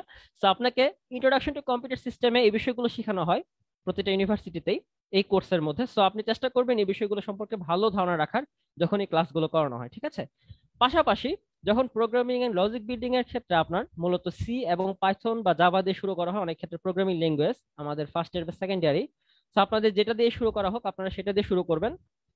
আর যে প্রোগ্রামিং ল্যাঙ্গুয়েজ গুলো সম্পর্কে অলরেডি আমি বলে ফেলছি, সেগুলো প্র্যাকটিস করবেন। শুধুমাত্র যে ক্লাসের পড়াগুলো পড়তে হবে তা না, একজন প্রফেশনাল হতে গেলে ক্লাসের পাশাপাশি কিছু নিজেকেও ট্রাই করতে হবে, ঠিক আছে।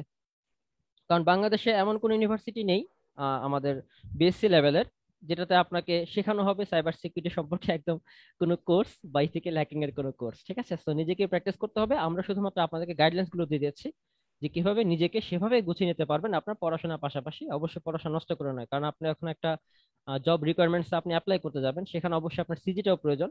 এখন আপনি সিজি খুব লো, মানে লো হলেও প্রবলেম খুব একটা পড়ে না যদি আপনার স্কিলসটা ভালো থাকে আর কি। তারপর আপনার সিজিটা যখন বিগিনার লেভেলে থাকেন, একদম প্রথম আপনি অ্যাপ্লাই করেন, তখন সেক্ষেত্রে অবশ্যই আপনার সিজিটা ম্যাটার করে। আপনি 1-2টা জব করে ফেলছেন অলরেডি, তখন আপনার খুব একটা ম্যাটার করবে না, তখন এক্সপিরিয়েন্স ম্যাটার করবে। তো সেক্ষেত্রে থাকে কি, যে আপনার অবশ্যই সিজিটা মোটামুটি ভালো রাখতে হবে, চেষ্টা করবেন। আর অবশ্যই যে বিষয়গুলো পড়ানো হয় সেগুলো পড়তে হবে। তো আমরা ছিলাম হচ্ছে ইন্ট্রোডাকশন টু কম্পিউটার সিস্টেম, আপনাদেরকে ফার্স্ট ইয়ার সেকেন্ড ইয়ারে পড়তে হবে। তারপর হচ্ছে প্রোগ্রামিং লজিক বিল্ডিং কিভাবে, সি সি প্রোগ্রামিং আপনার বেসিক থেকে শুরু করতে হবে, জাভা পাইথন যেগুলো আছে সেগুলো করতে হবে। যারা ওয়েব পেন টেস্টিং নিয়ে করতে চান তাদেরকে তো অবশ্যই এইচটিএমএল, সিএসএস, জাভাস্ক্রিপ্ট এগুলো করতে হবে, যেগুলো আমরা অলরেডি দেখিয়ে ফেলেছি। যারা লাইভটা পরে দেখতে পারবেন অবশ্যই, আশা করি, তাই না? এটা তো হয়তো ভিডিও রেকর্ড হিসেবে থাকবে। তো যারা এখন জি ভাই। মানে মনে নাই, হ্যাঁ, তো তারা চাইলে এটা দেখতে পারেন। তারপর হচ্ছে ডাটাবেস ম্যানেজমেন্ট সিস্টেম। এখন ভাই আমরা অনেক সময় থাকে যে আমরা ওয়েবসাইট আমরা হ্যাক করবো। এখন আপনি ওয়েবসাইটে কি থাকে, ওয়েবসাইটে অবশ্যই ডেটাবেস থাকে, তাই না? আপনার ডেটাগুলোকে যে সিস্টেমেটিক আকারে, যেটাকে আপনার ম্যানেজমেন্ট সিস্টেমের মধ্যে আপনার তৈরি করা হয়, বা যেটা আপনার সাজানো আকারে থাকে, সেটা হচ্ছে ডেটাবেস ম্যানেজমেন্ট সিস্টেম। আপনি জানেন না ডেটাবেস ম্যানেজমেন্ট সিস্টেম কিভাবে কাজ করে, ডেটাবেস গুলো কিভাবে কাজ করে, কিভাবে সাজানো হয়েছে, তো এই বিষয়গুলো আপনি না জানেন তাহলে কিন্তু আপনি ভালো কিছু করতে পারবেন না। তো ফার্স্ট ইয়ার সেকেন্ড ইয়ার এই বিষয়গুলো অবশ্যই জোর দিয়ে পড়বেন। ফার্স্ট ইয়ার সেকেন্ড ইয়ার এতটুকু চলে গেল, এখন হচ্ছে থার্ড ইয়ারে। দেখুন, আমি কিন্তু ফার্স্ট ইয়ার সেকেন্ড ইয়ারে মাত্র 3টা বিষয় রেখেছি, কিন্তু এগুলো হচ্ছে একদম বেসিক নলেজ। আমি অলওয়েজ বলে থাকি আমার যারা লার্নার্স আছেন, আমার যারা স্টুডেন্টস আছেন, তাদেরকে যে অবশ্যই বেসিকটা খুব ভালো করে করবেন। আপনার প্রথম থেকে প্র্যাকটিক্যাল শুরু করার কোনো প্রয়োজন নাই, আপনাকে বেসিকটা ভালো করে শিখেন। কোন একটা গাছের বীজটা হচ্ছে সবচেয়ে প্রয়োজন, তাই না? সে বীজ হয়েই তারপর গাছে পরিণত হবে। হঠাৎ করে যদি আপনি আজকে একটা বীজ রোপণ করে, মানে আমের, ধরুন আপনি আম খাইছেন, ফেলে রাখছেন আপনার বাসার পাশে, কালকে তো এটা একদম আম গাছ হয়ে আপনাকে এই সিজনের আম দিবে না, তাই না? So আপনাকে একটু কষ্ট করতে হবে। অবশ্যই বেসিকটা ক্লিয়ার রাখবেন, আস্তে আস্তে দেখবেন আপনার ভবিষ্যতে সেটার একটা ইফেক্ট পড়বে এবং আপনি এক পর্যায়ে প্রফেশনাল হতে পারবেন, খুব ইজি হবে তখন আর কি, ঠিক আছে। বাংলাদেশে এই বিষয়টা খুবই খারাপ, যেটা হচ্ছে বেসিকের উপর জোর দেয়, খুব কম দেয়। 3 মাস 6 মাসের কোর্স ফালায়, কিন্তু সেখানে বেসিক শেখানোর নামে কোনো খবর নাই, মানে নামমাত্র কোর্স করে ফেলে। তো এই ব্যাপারগুলো থেকে একটু দূরে থাকবেন, চেষ্টা করবেন নিজে কিছু শেখার। অনলাইনে অনেক কিছু শেখা যায়। আমি যে বিষয়গুলো বললাম সেগুলো অনলাইনেই পাবেন, আপনাকে টাকা খরচ করে কোর্স করতে হবে না। আমরা এই বিষয়গুলোকে আমরা এনকারেজ করি না, ঠিক আছে? সো এই ব্যাপারগুলো একটু খেয়াল রাখবেন। সবসময় যে কোর্স করতে হলে আপনার দামি কোর্স করলেই আপনি প্রফেশনাল তা না। আপনার নিজের মধ্যে কিছু না থাকলে আপনার সার্টিফিকেট যত ভালোই থাকুক না কেন কোনো লাভ হবে না। তো থার্ড ইয়ারে উঠে আপনাকে কি করতে হবে? থার্ড ইয়ারে উঠে হচ্ছে আপনাকে অ্যালগোরিদম এবং ডাটা স্ট্রাকচার সম্পর্কে ভালো আইডিয়া রাখতে হবে। কারণ আমি বলেছি, একজন ইথিক্যাল হ্যাকার বা প্রফেশনাল পেনিট্রেশন টেস্টার হতে গেলে আপনাকে অবশ্যই সিস্টেম সিকিউরিটি সম্পর্কে আপনার ভালো আইডিয়া রাখতে হবে। সিস্টেম কিভাবে কাজ করে সেগুলো হচ্ছে অ্যালগোরিদম উপর নির্ভরশীল। প্রতিটি অ্যালগোরিদম কিভাবে আপনার কিভাবে এক্সিকিউট হচ্ছে, তারপর ডেটা স্ট্রাকচার কিভাবে কাজ করছে, ডেটা স্ট্রাকচারের ক্ষেত্রে এই বিষয়গুলো জানতে হবে।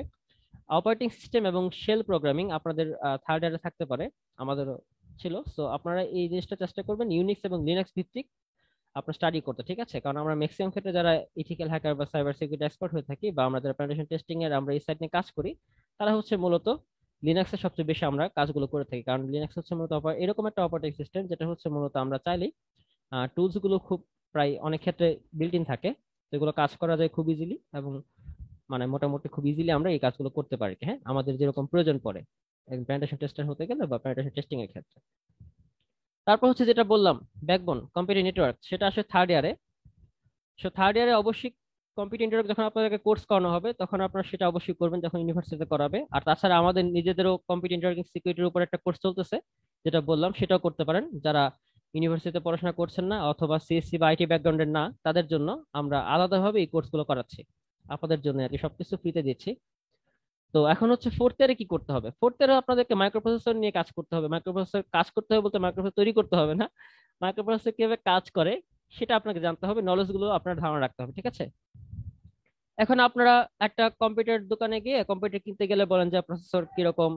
এখন আপনি জানেন না প্রসেসর কিরকম, খালি নামমাত্র একজনের কাছ থেকে শুনছেন। একজন ভাইরে বলেন, আমাদের ক্ষেত্রে অনেক সময় দেখা যায় যে, ভাই আমি তো 50,000 টাকা বা 40,000 টাকা রেঞ্জের মধ্যে আমি একটা কম্পিউটার কিনবো, কি কি রিকোয়ারমেন্টস লাগে একটু বলে দেন, আমি খালি বলবো, আমার যেন জিনিসগুলো দিয়ে দেয়, হ্যাঁ।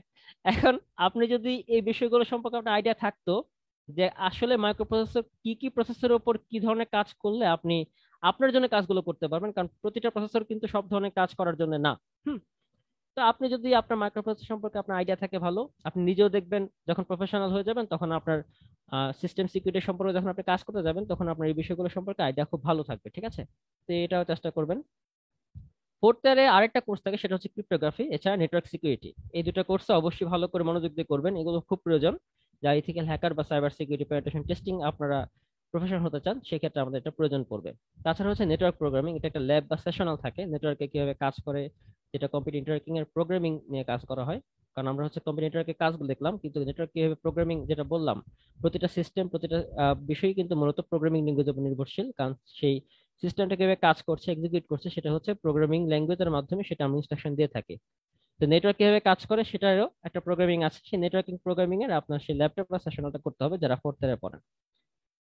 এটা হচ্ছে সিএসসি বা যারা আইটি ব্যাকগ্রাউন্ড তাদের জন্য আমি বললাম, ঠিক আছে? এখন একটা প্রশ্ন থাকতে পারে, ভাই আমি তো সিএসসি বা আইটি ব্যাকগ্রাউন্ড বুঝলাম, এখন আমি তো পড়তেছি ফোর্থ ইয়ারে, আমার তো first year second year third year গেছে, এখন আমি কি আবার প্রথম থেকে শুরু করব? আপনি তো খালি এ বলে চলে গেলেন, এখন আমি তো প্রবলেমে পড়ে গেছি। এখন আমার তো ইচ্ছা আমি পড়াশোনা শেষ করি 1 বছর পর আমি হ্যাকিং নিয়ে কাজ করব বা আমার এই লাইনে আমি কাজ করতে ইচ্ছুক। তাদেরও মন খারাপ করার কোনো কারণ নেই, তাদের জন্য মেডিসিন আছে, আমি প্যারাসিটামল দিচ্ছি এখনই, ঠিক আছে? তো এটা হচ্ছে মূলত আমি এই ক্ষেত্রে বলবো কিভাবে প্রিপারেশন নেবেন, ঠিক আছে? যেটা আপনার প্রশ্ন ছিল। দেখেন, আপনার প্রিপারেশন বলতে গেলে কত কিছু বলতে গেল, হ্যাঁ। আসলে বিষয়টা এরকমই যে আমরা কোনো কিছু শিখতে গেলে জানতে হবে যে কিভাবে শিখতে হবে, এবং সেটা একটা রোডম্যাপ প্রয়োজন। আপনি যদি ঠিকঠাক ভাবে প্ল্যানিং না করে আগান তাহলে আপনার নিজেকে প্রবলেম পড়তে হবে। এখন কথা হচ্ছে কিভাবে আপনি একজন পেনিট্রেশন টেস্টার বা একজন ইথিক্যাল হ্যাকার বা একজন সাইবার সিকিউরিটি প্রফেশনাল হতে গেলে আপনি কিভাবে প্রিপারেশন নিতে হবে, ঠিক আছে? দেখুন, প্রথমে আমি বলেছি কি, সাকসেস হবার জন্য এই লাইনে বা এই ফিল্ডে আপনাকে অবশ্যই প্রোগ্রামিং সম্পর্কে ধারণা রাখতে হবে। যদি আপনি একজন প্রফেশনাল হতে চান, প্রফেশনাল হতে গেলে, আমি বারবার বলছি কথাটা, প্রফেশনাল হতে গেলে so called Facebook hacker, imo hacker তাদের জন্য না। ওদেরকে মূলত আমরা হ্যাকার বলতে আমরা মাঝে মাঝে লজ্জা পাই, কারণ ওটা মূলত কোনো রকম হ্যাকিং এর পর্যায়ে পড়ে না, যেটা আমি প্রথমেই বলেছিলাম। তো যারা একদম প্রফেশনাল হ্যাকার বা যারা পেনিট্রেশন টেস্টার থাকেন, তাদের ক্ষেত্রে অবশ্যই সাকসেসফুল হতে গেলে বা লাইফে আপনার প্যাশনেট হতে গেলে আপনাকে অবশ্যই প্রোগ্রামিং এ থেকে শুরু করতে হবে, তারপর কম্পিউটার নেটওয়ার্ক যেটা আমি বললাম, আর এই দুইটা বিষয় অবশ্যই প্র্যাকটিস করতে হবে। প্র্যাকটিস সেশনের জন্য আপনি অবশ্যই বিভিন্ন ধরনের অনলাইনে প্রোগ্রামিং কন্টেস্ট হয়, আপনার ইউনিভার্সিটিতে প্রোগ্রামিং কন্টেস্ট হয় বিভিন্ন ধরনের, আমরা কোড ফোর্স আমরা ওয়েবসাইট আছে, তারপর আপনার প্রোগ্রামিং কন্টেস্টে হ্যাকার র্যাঙ্ক থাকে, তো আরো বিভিন্ন ধরনের এরকম আপনি ওয়েবসাইট পাবেন, সেখানে আপনাদেরকে প্রোগ্রামিং কন্টেস্টে আপনি অংশগ্রহণ করলে যে প্রোগ্রামিং ল্যাঙ্গুয়েজটা আপনি শিখছেন বা সেটার উপর আপনার একটা লজিক বিল্ডিং হয়ে যাবে, ঠিক আছে। তারপর হচ্ছে অপারেটিং সিস্টেম। লিনাক্স অপারেটিং সিস্টেমে আমরা জোর বেশি দিই। তারপর টুলস এবং প্যাকেজ সম্পর্কে ভালো ধারণা রাখতে হবে, যেটা আমি প্রথমেই বলেছি, কারণ আপনি কাজগুলো করবেন অবশ্যই টুলস এর মাধ্যমে। টুলস জিনিসটা কি, অনেকে মনে করি ভাই টুলস শুধুমাত্র কি হ্যাকিং এর ক্ষেত্রে আছে, না না ভাই, টুলস হ্যাকিং এর ক্ষেত্রে টুলস খুব সিম্পল একটা ব্যাপার। ধরুন আপনি ব্যাডমিন্টন খেলবেন, আচ্ছা নাজমুল ভাই আপনি বলেন, আপনি ব্যাডমিন্টন খেলতে গেলে কি কি লাগে আপনার কাছে, কি কি প্রয়োজন পড়ে ব্যাডমিন্টন খেলতে গেলে? আমার ব্যাট লাগবে, শাটল লাগবে, খেলার জন্য একটা মাঠ লাগবে, পরে হ্যাঁ হ্যাঁ, নেট লাগবে, আচ্ছা। বিভিন্ন এখন টুলস আপনি তো লাগবে এই আর কি। হ্যাঁ রাইট রাইট এটাই, আপনি তো আর হাত দিয়ে আপনার যে আপনার খেলাটা আপনি সেটা খেলবেন না, তাই না? আপনাকে খেলতে গেলে না না, ব্যাডমিন্টন সম্ভব না। লাগবে, রাইট, আপনার ব্যাডমিন্টন লাগবে, কিছু ইনস্ট্রুমেন্ট লাগবে, যেটা হচ্ছে আপনার খেলাটাকে খেলতে গেলে। তো ব্যাপারটা এখানেও সেম, প্রোগ্রামিং করতে গেলে, সরি, আপনার আপনার হ্যাকিং করতে গেলে বা সাইবার সিকিউরিটি পেনিট্রেশন টেস্টিং করতে গেলে আপনার কিছু টুলস কাজ করতে হবে। সেই টুলস গুলো কিভাবে কাজ করে সেগুলো আপনার জানতে হবে, প্যাকেজ গুলো কিভাবে কাজ করা হয়, এই বিষয়গুলো সম্পর্কে একটা ভালো আইডিয়া রাখতে হবে। আর অবশ্যই practice makes a man perfect, ঠিক সেম ভাবেই practice makes a learner master. Okay, আপনি যখন যত বেশি শিখবেন, যত বেশি প্র্যাকটিস করবেন, আর তত বড় মাস্টার হতে পারবেন অথবা প্রফেশনাল হতে পারবেন। আমাদের নাজবুল ভাই কিছুদিনের মধ্যে মাস্টার হয়ে যাবেন, এই যেভাবে কোর্স শুরু করছেন হয়তো খেয়াল করতেছি ব্যাপারটা। আচ্ছা, তো তো করবেন ভাই। আসলে আপনার এই কথা সত্যি আমার খুব ভালো লাগলো ভাই, যে প্র্যাকটিস ম্যাক্সিমাম মাস্টার।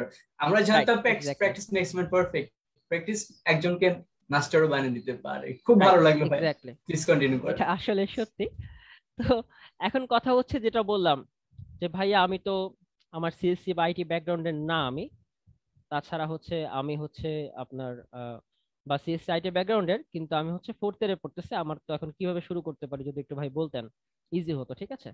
এখন কথা হচ্ছে আপনাদের জন্য প্যারাসিটামল নিয়ে আসছে, সেটা হচ্ছে আমি নিয়ে আসি নাই, আমি নিয়ে আসতে চাইছিলাম, আমার একটা বই লিখতে যাব, আমি ভাববো ভাববো করে প্রায় 3 মাস 4 মাস কাটিয়ে দিয়েছি, হঠাৎ করে দেখি যে আমাদের সাইবার সোসাইটি একটা গ্রুপ আছে ফেসবুকের, মামুন ভাই উনি প্রতিষ্ঠাতা যতটা সম্ভব, ওনার একটা বই লিখেছেন যেটার নাম হচ্ছে সিলেবাস ফর হ্যাকিং জার্নি। পোস্টের একটা বই, আমি এখনো অবধি সেটা রিকমেন্ড করে থাকি আমাদের যারা লার্নার্স আছেন তাদেরকে। এখানে আমি লিঙ্ক দিয়ে রাখছি, আপনারা চাইলে, আমি লিঙ্কটা কোথায় দেবো, আচ্ছা ঠিক আছে সমস্যা নেই, পরবর্তীতে কমেন্ট করলে প্রয়োজনে সেটা লিঙ্কটা দেওয়া যাবে, ঠিক আছে। তো এই লিঙ্কের মধ্যে আপনি যখন ক্লিক করবেন তাহলে আপনি সেই পিডিএফটা পেয়ে যাবেন একটা, আমরা যারা আমাদের যারা শিখে আমাদের কাছে তাদেরকে আমি এই পিডিএফটা দিয়ে থাকি, যদি আপনি চান যে 1 বছরে কিভাবে নিজেকে সাইবার সিকিউরিটি বেসিকটা আপনি ক্লিয়ার করতে পারেন, বা আমি এতক্ষণ পর্যন্ত যে বিষয়গুলো বললাম নেটওয়ার্ক সিকিউরিটি, তারপর আপনার প্রোগ্রামিং, এই বিষয়গুলো সম্পর্কে আপনার ভালো আইডিয়া হয়ে যাবে যদি আপনি 1 বছরের এই পিরিয়ডটা ফলো করেন প্রতিদিন, অল্প অল্প করে হলেও, ঠিক আছে। বলাই আছে 1 বছরের জন্য যাত্রা শুরু, 6 মাস প্রোগ্রামিং করবেন, কিভাবে করবেন, কোথা থেকে করবেন, সেই বিষয়গুলো সম্পর্কে এখানে উল্লেখ আছে। যদি আপনাদের এই ইংরেজি বিষয়গুলো কঠিন মনে হয় আমাদেরকে বলবেন, আমাদের যে বাংলা কোর্স আছে সেখানে আপনারা পেয়ে যাবেন, ঠিক আছে। তাছাড়া আমরা ভালো ভালো রিসোর্স দিই, যেহেতু আমরা ফ্রিতে শেখাচ্ছি বাংলাদেশে প্রথমবারের মতো, তো আমাদেরকে একটু কষ্ট করতে হয়। আর কোর্সগুলো যেহেতু আমরা বাংলাদেশে প্রথম এনেছি একদম বাংলায় ফ্রিতে, তো আমাদের একটু সময়ও লাগতেছে। আশা করি আগামী 1-1.5 বছরের মধ্যে আমরা পুরো হ্যাকিং এর উপর বেসিক যে কোর্সগুলো সেগুলো শেষ করতে পারবো, বেসিক কোর্সগুলো। আর মাস্টার হতে গেলে তো অ্যাডভান্স লেভেলের কোর্সগুলো লাগবেই, তাই ফ্রিতে কোর্সগুলো পেতে একটু মানে কষ্ট করে সবাই একটু ওয়েট করতে হবে, ঠিক আছে। তো এখানে আপনারা মূলত এই পিডিএফটাতে এই বিষয়গুলো পেয়ে যাবেন, এটা আমরা সবাইকে সাজেস্ট করে থাকি। এখানে কোর্স লিংক সহ দেওয়া আছে, আপনারা তাহলে সেগুলো ফলো করতে পারেন, কিভাবে কোন কোন মাসে কততম মাসে আপনি শুরু করলে একদম 1 বছরে শেষ করতে পারবেন, ঠিক আছে। এটা খুব ভালো একটা পিডিএফ বা একটা বই বলতে পারেন, রোডম্যাপ বা গাইডলাইনও বলতে পারেন, ঠিক আছে। আমি এটা সাজেস্ট করি আমার যারা স্টুডেন্টস আছেন তাদেরকে। এছাড়াও যদি কোনো রকম প্রবলেম মনে হয় তাহলে যেটা বললাম, আমাদের ইউটিউব চ্যানেলের লিংক আছে এখানে, দ্য টেকচার বিডি, যারা ইউটিউবে, এখানে আপনি চাইলে সার্চ করতে পারেন ইউটিউবে গিয়ে সরাসরি, অথবা এখান থেকে আপনারা দ্য টেকচার বিডি লিখে সার্চ করলে ইউটিউবে সেটা পেয়ে যাবেন। আমরাই বাংলাদেশে প্রথমবারের মতো সাইবার সিকিউরিটি এবং হ্যাঁ ভাই, টেকনোলজি নিয়ে একজন কাজ করছি। একজন কমেন্ট করেছে সম্ভবত যে আপনার শিওর, ইউটিউব চ্যানেলের লিংকটা দেওয়া যায় কিনা। হ্যাঁ, আপনাকে তো অবশ্যই এই আমরা যে লিংকটা বললাম দিয়ে দেবো। দ্য টেকচার বিডি লিখে সার্চ করলেই হয়ে যাবে, দ্য টেকচার বিডি লিখে সার্চ করলেই হয়ে যাবে, ঠিক আছে। আমরা খুব একটা বেশি সময় আমরা শুরু করি নাই। আমাদের চ্যানেলের বয়সটা খুব কম, নাজমুল হয়তো জানেন। আমরা মূলত ইউটিউবে আসছি গত কত 8 থেকে 10 মাস হবে। তারপর আমরা অনেক ভালো ভালোবাসা পাইছি এবং ভালো রেসপন্স পাইছি ইউটিউব থেকে, 1 বছরও যারা হয় নাই আসলে, ভাইয়া। হ্যাঁ রাইট।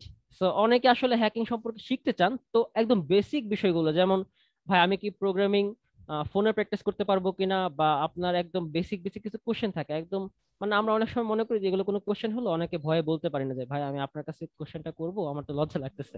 তো সেই বিষয়গুলোর উপর আমরা সুন্দর করে আপনাদেরকে, আমি নিজেই এটার, আমি যেহেতু একজন ইনস্ট্রাক্টর এই চ্যানেলের, তো সেখানে আমি বিষয়গুলো তুলে ধরেছি। আপনারা আমাদের প্লে লিস্টে গেলেও সেই কোর্সগুলো পেয়ে যাবেন, যেটা আমি বললাম আমাদের সাইবার সিকিউরিটি, ইথিক্যাল হ্যাকিং এবং কম্পিউটার সিকিউরিটির উপরে ক্লাসগুলো আপনি সেখানে পেয়ে যাবেন। অলরেডি আমাদের 34টার উপরে ক্লাস চলে গেছে এবং লাইভ ক্লাসও হয়েছে কয়েকটা। আপনারা লাইভ ক্লাসে অংশগ্রহণ করতে চাইলে আমাদের সাথে টেলিগ্রামে যুক্ত হতে পারেন। আর এছাড়াও আপনার খুব বেসিক নলেজ যেগুলো প্রয়োজন, সেগুলোর জন্য আপনারা এই যে আমাদের গ্রেট হ্যাকার্স কমিউনিটি, আমাদের টিম, সেই টিমের এই যে ব্লগ পোস্টে আপনারা সেগুলো পেতে পারেন। ঠিক আছে, আমাদের ব্লগ সাইট আছে একটা, বেঙ্গল ব্ল্যাক ডায়মন্ড টিমের, সেখানে আপনারা দেখুন একদম ইজিলি যে কিভাবে প্রোগ্রামিং শিখবেন, শুরু করবেন, যেগুলো বললাম, ফ্রিল্যান্সিং কিভাবে করতে পারেন, মাসিক আয় করতে পারেন 5 থেকে 6 লক্ষ টাকা, তারপর নিজের হাতে কিভাবে ফোন, মানে নিজের ফোন থেকে কিভাবে হ্যাকিং শিখতে পারেন, এই টোটাল আপনি গাইডলাইন্স গুলো ইজিলি পেয়ে যাবেন আমাদের ব্লগ সাইটে। আর এছাড়া টেলিগ্রামে যুক্ত হলে সেখানে তো আমরা সার্বক্ষণিক ভাবে আমার যারা ইনস্ট্রাক্টর আছে, আমাদের টিমের যারা মডারেটর আছেন, তারা আমরা সর্বোচ্চ চেষ্টা করছি যেন সহায়তা করতে পারে, এবং সম্পূর্ণ ফ্রিতে। হ্যাঁ, তো এটা করতে পারে হ্যাঁ, আসলে, আমরা মানুষকে চেষ্টা সাহায্য করবো করলে যে আমাদের ভালো ইউটিউব লাগে। চ্যানেল, পেজ, এই ওয়েবসাইট গুলো, লিঙ্ক গুলো আপনাদেরকে কমেন্ট বক্সে দিয়ে দেওয়ার জন্য ইনশাআল্লাহ। হ্যাঁ শিওর। সো এই কাজগুলো করলে কিন্তু আপনাদের নিজে নিজে থেকে শিখতে পারবেন। অনেকে বলেন যে ভাই, যে এত টাকা দিয়ে কোর্স করব, আসলে মানে অনেক কষ্টেই চিন্তা ভাবনাতে আসলে নিজের ইচ্ছাটাকে মেরে ফেলেন। এই কাজটা যেন না করেন। আমরা বলবো যে নিজের ইচ্ছাটাকে কখনো মারবেন না। আপনি যাই করেন না কেন, দেখেন আপনাদের জন্য আমরা কত কিছু করতেছি, গাইডলাইন্স দিচ্ছি, যারা সিএসসি আইটি ব্যাকগ্রাউন্ড আছেন তাদের জন্য আমরা কোর্স কিভাবে করতে হবে সেগুলো বলে দিচ্ছি। আপনার টাকা খরচের কোনো প্রয়োজনই নাই। আপনি বেসিক আগে শেখা শুরু করেন। আপনি প্রফেশনাল হতে গেলে যখন দেখবেন যে একদম প্রফেশনাল হয়ে গেছেন, আপনার একটা প্রফেশনালি কাজ করতে গেলে কিরকম প্রয়োজন, তখন আপনি সিএইচ করতে পারেন। অবশ্যই বাংলাদেশ থেকে সিএইচ করতে গেলে কি কি লাগবে সেগুলো বলে দেব। একদম অবশ্যই নামমাত্র কোথাও থেকে কোর্স না করে আপনি সরাসরি ভালো জায়গা থেকে কোর্স করেন। কারণ অনেক ক্ষেত্রে এখন দেখা যায় যে মানে কিছু হলে আমাদের বাংলাদেশের যে অবস্থাটা সেটা হচ্ছে, আমি কয়েকটা টেকনিক্স জানি, সাপোজ আমি ওয়েবসাইট হ্যাকিং জানি আর লিনাক্সের কিছু কমান্ড জানি, ব্যাস হয়ে গেল আমার একটা হ্যাকিং কোর্স। 3 মাসের কোর্স দিয়ে দিলাম, মানুষ কিনলো 10,000, 5,000, 6,000 করে আমার হ্যাকিং কোর্স কিনলো। আমার কিন্তু ইনকাম হচ্ছে, কিন্তু মানুষ কিছু শিখতে পারতেছে না। আবার ঘুরে ফিরে আবার আসতেছে যে ভাই আমি কিছু শিখতে পারলাম না, আবার একটু শুরু করেন প্রথম থেকে। এই যে এই জিনিসগুলো যেন আপনাদের না হয়, তাই নিজে থেকে শিখতে হবে। ঠিক আছে, হ্যাঁ, আমার আসলে কাছে আমি একটা এটা জিনিস, মনে হয় যে মানুষকে হ্যাঁ ঠকানো এটা আসলে কোন রকম উচিত না। আসলে আর আজকে শেখাটা একটা কিন্তু, কথা আছে না যে অল্প বিদ্যা ভয়ঙ্করী ভয়ঙ্করী, রাইট, ওইরকম একটা বিষয় হয়ে এক্স্যাক্টলি যায় কিন্তু তখন। Exactly exactly.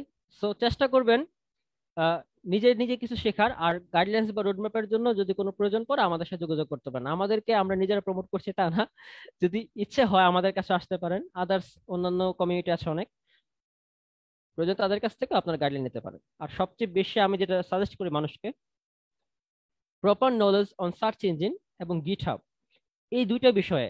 অর্থাৎ আপনি যত ভালো গুগল করতে পারবেন আপনার সার্চ করার জন্য, যে একটা জিনিস আপনার শিখতে হবে, যে বিষয়গুলো মাত্র বললাম সেই বিষয়গুলো আপনি গুগলে সার্চ দেন, ওহরও আপনি কোর্স পাবেন। আপনি ইউটিউবে সার্চ দেন, ইংলিশে কোর্স পাবেন অনেক। আপনি যদি বাংলার প্রয়োজন হয় তাহলে একটু বুঝে শুনে, অনেক সময় ইদানিং কিন্তু অনেক আপনার অ্যাপ্লিকেশনও তৈরি হয়ে গেছে, অনেক সময় সফটওয়্যার দেখা যায় যে বাংলা ইংরেজিটাকে বাংলায় কিন্তু রূপান্তর করে, তাই না? তো আপনি সেগুলো একটু চেষ্টা করেন। আসলে একটু কষ্ট করতে হবে, ঠিক আছে? নিজের ইচ্ছা না থাকলে কখনো আপনি একটু শিখাতে পারবে না। আর যত বেশি আপনি গুগলে থেকে আপনি চেষ্টা করবেন বিষয়গুলো শেখার, কি কি শিখতে হবে সেটা তো বলেই দিলাম। আর এই যে পিডিএফটা তো আপনি পেয়ে যাচ্ছেন। আর হচ্ছে গিটহাবে, গিটহাবে আপনি প্রায় সব ধরনের টুলসই পাবেন একজন ইথিক্যাল হ্যাকার হওয়ার জন্য। অবশ্যই আপনার ব্ল্যাক হ্যাট হওয়ার কোনো ইচ্ছে নেই আশা করি। আপনি তার হ্যাকিং শিখে আপনার ব্যাংক হ্যাক করবেন না, অ্যাকাউন্ট হ্যাক করবেন না। তো আপনাকে যদি প্রফেশনাল হতে হয় তাহলে আপনাকে অবশ্যই সার্চ ইঞ্জিন এবং গিটহাব সম্পর্কে ভালো আইডিয়া রাখতে হবে, আর প্র্যাকটিস করতে হবে অনেক। যেটা প্রথমে একটু আগে বললাম, নাজমুল ভাই বললেন আমার সাথে গলা মিলিয়ে, যে প্র্যাকটিস মেক্স এ ম্যান বা মেক্স এ লার্নার পারফেক্ট বা পারফেক্ট। মাস্টার। ওকে, তো এই হ্যাঁ, বিষয়গুলো একটু খেয়াল রাখবেন। আশা করি এতটুকু করলে আপনাদের জন্য একদম একজন ইথিক্যাল হ্যাকার বা সাইবার সিকিউরিটি এক্সপার্ট হওয়াটা খুব একটা দূরের নয়, যেটা আমি নিজেও ফলো করি। ঠিক আছে, জি ভাইয়া। Thank you very much. আসলে এত সুন্দর করে আপনি আসলে একটা বিষয় শেখান, আপনার টিচিং স্টাইলে আমি ভক্ত, সত্যি আমি ভাই অনেক ভক্ত, ঠিক আছে। তো দর্শকরা যারা দেখছেন আমাদের এই থ্যাংক ইউ শোটি, মাই আপনারা প্লেজার। আপনাদের অবগতির জন্য জানাচ্ছি যে আমাদের গেস্ট সাকিব হক জিসান ভাইয়ের নিজস্ব একটা ইউটিউব চ্যানেল আছে, একটা ওয়েবসাইট আছে, অনেকগুলো গ্রুপ আছে, পেজ আছে। সেখানে উনি নিজে ফ্রিতে আপনাদেরকে ইথিক্যাল হ্যাকিং, সাইবার সিকিউরিটি সম্পর্কে শেখান। আর সাকিব জিসান ভাইয়ের টিচিং স্টাইল নিয়ে প্রশ্ন করার কোনো সুযোগ নেই আমার মনে হয়, আসলে না আমি না, অনেক ভুল বড় থাকতেই ফ্যান। পারে। আর আমিও যে পারফেক্ট তা না, যেটা প্রথমেই বলেছি, গ্রেড যেরকম হয় মানুষের মাঝে ভালো খারাপ থাকে, সো পারফেকশন বলতে কোনো শব্দ নাই। আর আমি নিজেকে একদম প্রফেশনাল হ্যাকার দাবি করি না, আমি নিজে এখনো শিখছি অনেক কিছু, কারণ শেখার কোনো শেষ নেই। দেখুন, হ্যাকিং এর ক্ষেত্রে অনেক সময় দেখা যায় যে আমরা দাবি করি যে আমরা আজকে একটা জিনিস শিখলাম, কালকে নিজেকে হ্যাকার দাবি করা শুরু করছি, এটা সবচেয়ে বড় ভুল। আপনি যেটা আজকে শিখেছেন, আগামীকাল রাত পহলে হতে পারে সেই সিস্টেমটা চেঞ্জ হয়ে গেছে, আপডেট হয়ে গেছে, সিকিউরিটি আপডেট হচ্ছে প্রতিনিয়ত, তো সেই বিষয়গুলো তো আপনার মাথায় রাখতে হবে। ঠিক আছে? তো হ্যাঁ, চেষ্টা করবেন সবসময় নতুন কিছু শেখার, নতুন কিছু শিখতে থাকবেন, প্র্যাকটিস করতে থাকবেন, যত বেশি শিখবেন তত বেশি আপনি ভালো করতে পারবেন, এটা সাজেস্ট করব। জি ভাইয়া ধন্যবাদ। তো যাই হোক, আপনাদের সবাইকে রিকমেন্ড করা থাকবে টেকচার বিডি ভাইয়া ইউটিউব চ্যানেল আছে, যেখানে ফ্রিতে আপনাদেরকে এগুলো শেখানো হচ্ছে থ্যাংক ইউ। সুন্দরভাবে, সহজ সাবলীল ভাষায়। আপনারা চাইলে ফলো করতে পারেন সেখান থেকে। তো ভাইয়া একটা প্রশ্ন আসছে আমাদেরকে, আমাদের কমেন্ট বক্সে, যে ম্যালওয়্যার অ্যানালাইসিস নিয়ে কিভাবে ক্যারিয়ার গঠন করা যায়। আচ্ছা, ম্যালওয়্যার অ্যানালাইসিস এর ক্ষেত্রে মূলত আপনাকে যে বিষয়গুলো করতে হবে সেটা বলছি আমি প্রথম দিকে, সেটা হচ্ছে আপনার স্ক্রিপ্ট কিটিং ভালো জানতে হবে। তো আপনার সেই বিষয়টা যদি ভালো জানতে পারেন তাহলে আপনি তৈরি করতে পারবেন যে ভাইরাসগুলো তৈরি হয়। একটা বিষয়, সাইবার সিকিউরিটি একজন এক্সপার্ট আছেন রাশিয়ান, তিনি বলেছিলেন, আমি নামটা খেয়াল নাই, তিনি বলেছিলেন যে আপনি যদি জানতে পারেন যে কিভাবে আপনার অ্যাকাউন্ট বা আপনার সিস্টেমটি হ্যাক হচ্ছে, আপনি যদি জানতে পারেন তাহলে আপনি তার থেকে ভালো জানতে পারবেন যে কিভাবে সে অ্যাকাউন্ট বা সিস্টেমটাকে রিকভার করে বা সেটাকে কিভাবে সে হ্যাকিং থেকে নিরাপদ রাখা যায়। সাপোজ আমি যদি জানি যে আমার বাসায় কিভাবে চোর ঢুকবে, আমি অবশ্যই সেটা বন্ধ করে রাখবো, তাই না? অবশ্যই সেটা বন্ধ করে রাখবো, আমি চাইবো না যে আমার বাসায় চুরি হোক। তো আপনার সিস্টেমের ক্ষেত্রে সেম, আপনি যদি জানেন যে কিভাবে হ্যাকিং হয়, আপনার এই সিস্টেমটাকে হ্যাক করা হয়, তাহলে আপনি সেটার ক্ষেত্রে ভালো জানতে পারবেন যে কিভাবে সেটাকে সিকিউর রাখতে হবে। তো আপনাকে অবশ্যই জানতে হবে কিভাবে ম্যালওয়্যার সিস্টেম কাজ করে, ম্যালওয়্যার কিভাবে তৈরি করা হয়, ভাইরাসগুলো কিভাবে কাজ করছে, অ্যান্টিভাইরাসের ক্ষেত্রে কাজগুলো কিভাবে হচ্ছে, প্রোগ্রামিং নলেজ সম্পর্কে ভালো ধারণা রাখতে হবে। তো এই বিষয়গুলো আপনার আইডিয়া থাকলে আশা করা যায় যে আপনি ম্যালওয়্যার অ্যানালাইসিস ক্ষেত্রে খুব ভালো একটা এগোতে পারবেন। আর এছাড়া যদি আপনার বেসিক নলেজ থাকে তাহলে আমি বলবো যে আপনি স্ক্রিপ্ট কিডিং নিয়ে, যে আমি 3টা বই সাজেস্ট করেছি প্রথম দিকে, সেই 3টা বই আপনি পড়লে আশা করি যে আপনার এই বিষয়গুলো সম্পর্কে ভালো আইডিয়া হয়ে যাবে। জি ভাইয়া ধন্যবাদ। আমরা একটু আগে থ্যাংক ইউ। জানলাম যে এথিক্যাল হ্যাকিং এর গাইডলাইন সম্পর্কে, খুব ভালোভাবে ভাই আপনি বুঝিয়ে দিলেন। তো এখন প্রশ্ন হচ্ছে যে ভাইয়া, একজন সাধারণ ইথিক্যাল হ্যাকারের স্যালারি কত হতে পারে যখন সে কাজ করবে, কোনো নিজেই কাজ করবে অথবা কোনো প্রতিষ্ঠানের আওতায় কাজ করবে, আচ্ছা, তার স্যালারি কত থেকে কত হতে পারে, এটাই প্রশ্ন। এটা একটা ভালো কোশ্চেন থাকে। মূলত হচ্ছে যারা, দেখুন, একজন হ্যাকার বা একজন সাইবার সিকিউরিটি এক্সপার্টের ক্ষেত্রে তার বিশেষত হচ্ছে কি তিনি সেই সিস্টেম সম্পর্কে ভালো জানেন এবং সেটাকে সিকিউর কিভাবে রাখতে হবে সেটা জানতে হবে। এখন ধরুন একজন ওয়েব সিকিউরিটি বা একজন ওয়েব পেন টেস্টার, ওকে, ওয়েব সিকিউরিটি বা ওয়েব পেন টেস্টার বলতে পারেন, যিনি হচ্ছে ওয়েবসাইট সম্পর্কে কোনো ভালো আইডিয়া আছে। এখন দেখেন উনি কিন্তু একাধারে ওয়েবসাইট সম্পর্কে কোনো ভালো আইডিয়া আছে, কিভাবে ওয়েবসাইট তৈরি করে সেটা জানেন, ওয়েবসাইট ডেভেলপ কিভাবে করতে হবে সেটাও জানেন, একাধারে তিনি কিন্তু আবার ওয়েবসাইট সিকিউরিটি সম্পর্কে ভালো আইডিয়া আছে, ঠিক আছে? তো ব্যাপারটা দেখতে পাচ্ছেন, একজন সিকিউরিটি এক্সপার্ট হতে গেলে তাকে ওই বিষয়টা কিভাবে তৈরি হচ্ছে, কিভাবে ডেভেলপ হচ্ছে সবকিছু জানতে হয়। তাহলে অবশ্যই বুঝতে পারছেন অন্যান্য যে সেক্টর গুলো থাকে, যেমন আপনার ওয়েব ডেভেলপারের ক্ষেত্রটাই বলি, কোনো একটা কোম্পানিতে ওয়েব ডেভেলপার যতটুকু স্যালারি থাকবে তার থেকে অবশ্যই ভালো স্যালারি থাকবে হচ্ছে একজন ওয়েব সিকিউরিটি এক্সপার্ট, ঠিক আছে? স্বাভাবিকভাবেই বলা যায়। তো সেক্ষেত্রে বলতে হচ্ছে কি, মূলত যদি আপনি খুব ভালো ধারণা থাকে, আপনার অভিজ্ঞতা থাকে ভালো, আপনার এক্সপিরিয়েন্স থাকে ভালো, তাহলে সেক্ষেত্রে আমাদের বাংলাদেশে এটা দেখা যায় যে সেটার স্যালারি স্কেল প্রায় 50 থেকে 60,000-এর উপর থেকে শুরু হয়, যেটা আমি দেখেছি। মানে অনেক ক্ষেত্রে সেটা গুগল করলে পাওয়া যাবে। আর চেষ্টা করবেন যে যদি আপনি প্রফেশনাল হতে চান তাহলে চেষ্টা করবেন যে লিঙ্কডইনে যতটা বেশি সম্ভব কানেকশন তৈরি করার তাদের সাথে, যারা হচ্ছে মূলত সাইবার সিকিউরিটি নিয়ে কাজ করে থাকেন বা এই যে এই সেগমেন্ট গুলোতে কাজ করছেন। বিভিন্ন ধরনের কোম্পানি রয়েছে বাংলাদেশে, আপনি গুগলে সার্চ করলেও পাবেন যে সাইবার সিকিউরিটি স্টার্টআপস বা কোম্পানিজ ইন বাংলাদেশ, তাহলে আপনি এই কোম্পানিগুলো পেয়ে যাবেন যারা এই সিকিউরিটি প্রোভাইড করে থাকে বিভিন্ন ভাবে। সো তাদের সাথে চেষ্টা করবেন, লিঙ্ক দিলে গেলে আপনি পাবেন, সেখান থেকে আপনি চেষ্টা করবেন তাদের সাথে কানেক্টেড হওয়া, ঠিক আছে? তাহলে তারা কিভাবে কাজ করছে, তাদের রিকোয়ারমেন্টস গুলো কি কি থাকে একটা জবের ক্ষেত্রে, তারা কি কি চায়, একজন ইথিক্যাল হ্যাকারের ক্ষেত্রে তাদের স্যালারি স্কেল কিরকম, সেটা আপনি খুব ভালো জানতে পারবেন। এটা হচ্ছে গেল আপনার স্কেলের ক্ষেত্রে। আর যদি প্রফেশনাল হন তাহলে সেক্ষেত্রে আপনার ইনকাম হতে পারে মাসিক 4 থেকে 5 লক্ষ টাকা, যেটা বাংলাদেশে হিউজ পরিমাণ বলা যায়। মাসিক ইনকামের কথা বললাম। ওয়াও, এত ভাই! Right, exactly. আর এমনিতে যদি আপনি ফ্রিল্যান্সিং করেন, অনেক থাকে বাগ হান্টিং করে থাকেন অনেকে, তো সেক্ষেত্রে আপনার তো মানে বেতন নিজের মতো, ঠিক আছে? আপনি নিজে নিজে শিখতেছেন, নিজে নিজে কাজ করতেছেন। তাহলে যদি আপনার ফ্রিল্যান্সিং এর ক্ষেত্রে হয় কি, যেটা আমি ফ্রিল্যান্সিং ক্ষেত্রে সব ক্ষেত্রে বলে থাকি, আপনার ফ্রিল্যান্সিং এখন আপনি হ্যাকিং বা সাইবার সিকিউরিটি নিয়ে করেন অথবা আপনি গ্রাফিক্স ডিজাইন নিয়ে করেন না কেন, ফ্রিল্যান্সিং এ ভালো করার একটাই মূল মন্ত্র, সেটা হচ্ছে আপনাকে দক্ষতা ভালো থাকতে হবে। তাহলে আপনি ফ্রিল্যান্সিং ভালো করতে পারবেন, ঠিক আছে? আপনি কাজ যদি ভালো না জানেন তাহলে আপনার কাছে ক্লায়েন্ট আসবে না। এটা সবচেয়ে বড় সত্যি কথা। আপনার যদি রেটিং কম থাকে আপনার কাছে ক্লায়েন্টস আসবে না।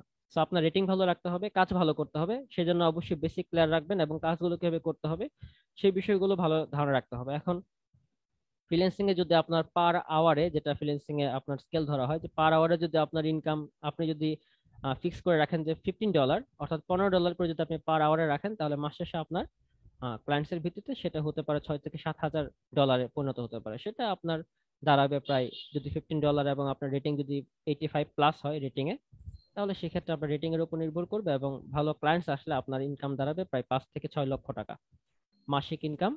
ওয়াও, মাত্র $15 হচ্ছে পার আওয়ার। এর চেয়ে বেশি আপনি নিলে আপনি আরো বেশি প্রফেশনাল, আপনি বড় প্রফেশনাল, ইনকাম তো আরো বাড়বে, 7-8 লাখ হতে পারে, একটু দিয়েন। এটাই হচ্ছে মেইন কথা আর কি, ঠিক আছে? এখন ফ্রিল্যান্সিং এর ক্ষেত্রে মূলত 4টা ভাগে ভাগ করা যায় ফ্রিল্যান্সিং এর সেক্টরটাকে। যারা ইথিক্যাল হ্যাকিং বা সাইবার সিকিউরিটি নিয়ে কাজ করেন, অলরেডি আমাদের ফ্রিল্যান্সিং কিভাবে কেরিয়ার করবেন সেই বিষয়টা নিয়ে আমাদের একটি ইউটিউব চ্যানেলে আমরা ভিডিও আপলোড করেছি। তাছাড়া বাংলাদেশে প্রথমবারের মতো আমরাই, যারা হ্যাকিং বা সাইবার সিকিউরিটি ফ্রিল্যান্সিং করতে চান তাদের নিয়ে আমরা টেলিগ্রামে একটা আলাদা সাব চ্যানেল ক্রিয়েট করেছি আমাদের গ্রেট হ্যাকার্স কমিউনিটির পক্ষ থেকে, যেটা বেঙ্গল ব্ল্যাক ডায়মন্ড টিমের, যেটা হচ্ছে ফ্রিল্যান্সার হাব।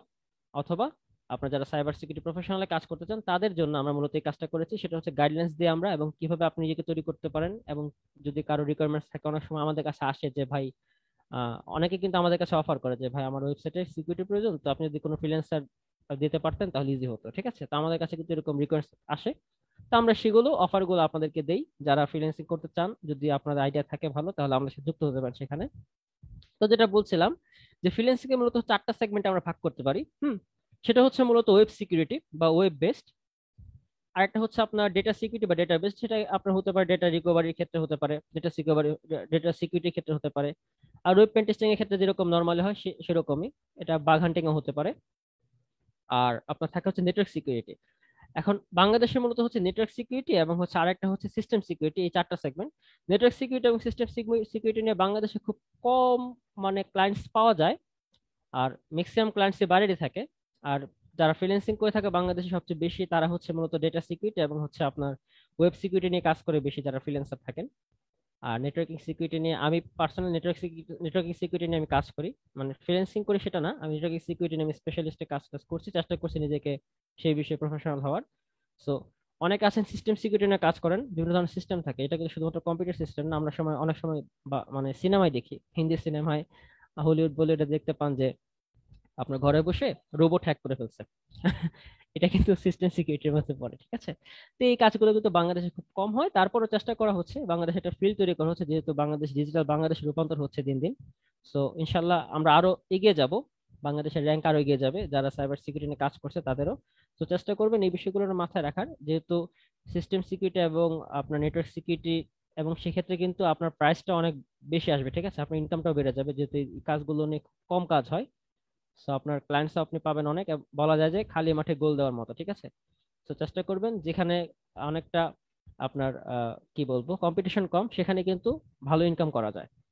আপনি যদি ভালো এক্সপার্ট হতে পারেন তাহলে সেক্ষেত্রে কিন্তু আমি সাজেস্ট করবো যে আপনারা নেটওয়ার্কিং সিকিউরিটি এবং সিস্টেম সিকিউরিটির দিকে আপনি একটু ঝুঁকে পড়লে বেটার হয়। আর তাছাড়া তো ওয়েব সিকিউরিটি নিয়ে কাজ করছেন অনেকেই, বাংলাদেশে সবচেয়ে বেশি এই কাজটা নিয়ে করা হয়, যে ওয়েব পেস্ট বা ওয়েব সিকিউরিটি নিয়ে। এই হচ্ছে ফ্রিল্যান্সিং এর ক্ষেত্রে বলা যায় আর কি। জি ভাইয়া, ধন্যবাদ। আমার মনে হয় এখন আমরা একটু পার্সোনাল ডেটা সিকিউরিটির দিকে একটু আসি। আমরা এখানে সোশ্যাল মিডিয়ার কথাই আমাদের বেশি, যেটা আমরা বেশি দেখি যে আজ তার একজনের সোশ্যাল মিডিয়া অ্যাকাউন্ট হ্যাক হয়ে গিয়েছে, ফেসবুক অ্যাকাউন্ট হ্যাক হয়ে গিয়েছে, মাঝে মাঝে দেখা যায় বিভিন্ন সেলিব্রিটির অ্যাকাউন্ট হ্যাক হয়ে গিয়েছে, তারপর তার কাছ থেকে হয়তো মানে টাকা চাচ্ছে, তারা হ্যাক করেছে। তো আমার প্রশ্ন হচ্ছে কিভাবে নিজের এই পার্সোনাল ডেটা সিকিউরিটিটা ঠিক রাখা যায় যাতে হ্যাকাররা কোনো ধরনের ক্ষতি করতে না পারে সোশ্যাল আচ্ছা, মিডিয়ার ক্ষেত্রে। এটা নিয়েও আমি একটু স্লাইড শেয়ার করতে চাচ্ছি। এটা আমাদের একটা আমার বললাম যেটা আমি বিভিন্ন ধরনের ওয়েবিনারে আমার সেই স্লাইডটা প্রয়োজন পড়ে। আমার স্ক্রিন দেখা যাচ্ছে? হ্যালো? হ্যাঁ, এখনো দেখা যাচ্ছে না।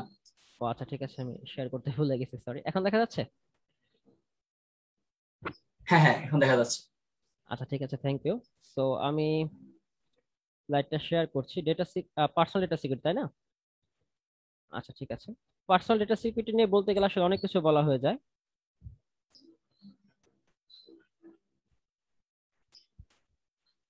আচ্ছা, এখন তো স্ক্রিন দেখা যাচ্ছে, তাই না? জি ভাই। Okay, thank you. So personal data security বলতে মূলত, আমাকে শোনা যাচ্ছে তো, তাই না? মেবি। হ্যাঁ, শোনা যাচ্ছে আপনাকে, আমি আচ্ছা, স্পষ্ট থ্যাংক শোনা ইউ ভাই। যাচ্ছে। Okay, thank you. So personal data security বলতে মূলত আমরা দুই ধরনের ডেটাকে বুঝতে পারি। সেটা হচ্ছে একটা প্রাইভেট ডেটা, একটা হচ্ছে অফিসিয়াল ডেটা। হুম। প্রাইভেট ডেটার ক্ষেত্রে যেটা ঘটে সেটা হচ্ছে মূলত আপনার ব্যক্তিগত যেটা তথ্যগুলো। এখন এটা হতে পারে আপনার ব্যক্তিগত, আপনার তথ্য হতে পারে কি যে আপনার ডেট অফ বার্থ। এটা খুবই গুরুত্বপূর্ণ একটা কনফিডেন্সিয়াল ডেটা, ঠিক আছে?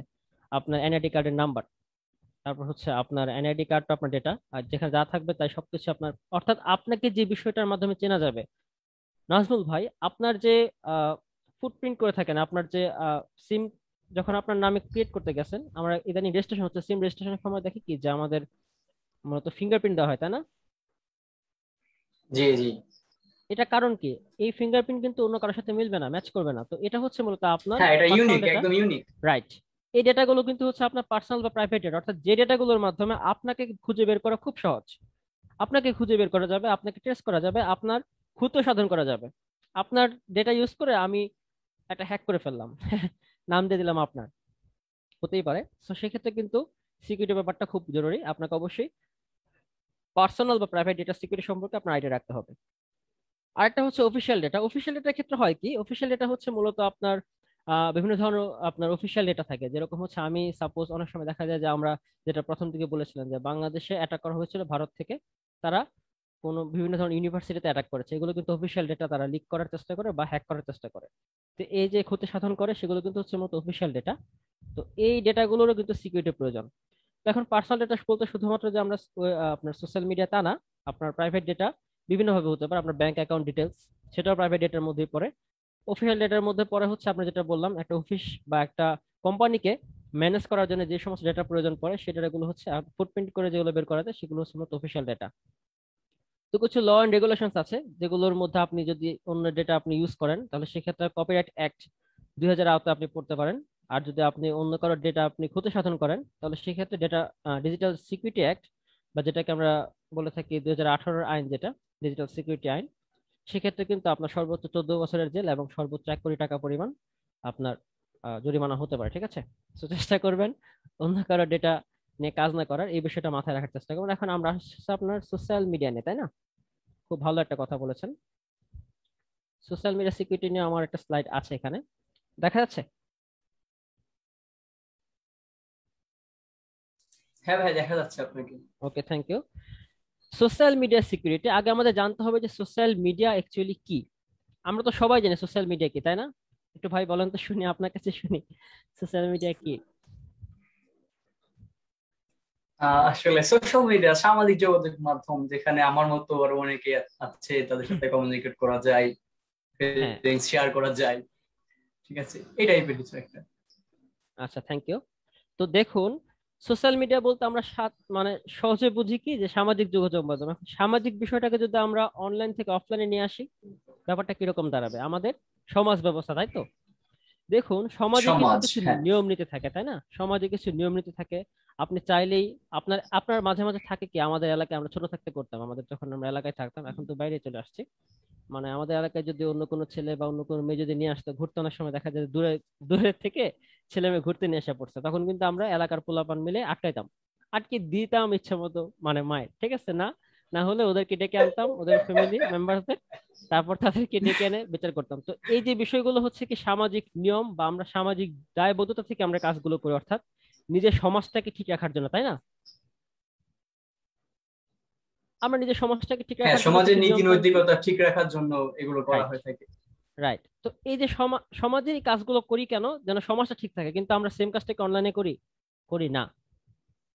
এই কারণেই মূলত আমাদের সোশ্যাল মিডিয়াতে এত বড় এত এত তো গ্যাঞ্জাম তৈরি হয়, আর মানুষ একজন একটা অন্যজন নিয়ে মেরে দিচ্ছে, আমরা ইচ্ছা মতো কমেন্ট করে বেড়াচ্ছি, মানুষকে সাইবার বুলিং করছি, আমরা সাইবার বুলিং এর শিকার করছি। কিছুদিন আগে আমরা দেখি যে মানে প্রায় সময় দেখা যায় ম্যাক্সিমাম সেলিব্রিটিদের কমেন্ট বক্সে মানে প্রচুর পরিমাণে সাইবার বুলিং হয়। আপনি যদি সেম কমেন্টটা যদি আপনি অফলাইনে আপনার সমাজে দাঁড়িয়ে আপনি কোনো মানুষকে না করতে পারেন, তাহলে সেম কমেন্ট আপনি কেন আপনি অনলাইনে করছেন?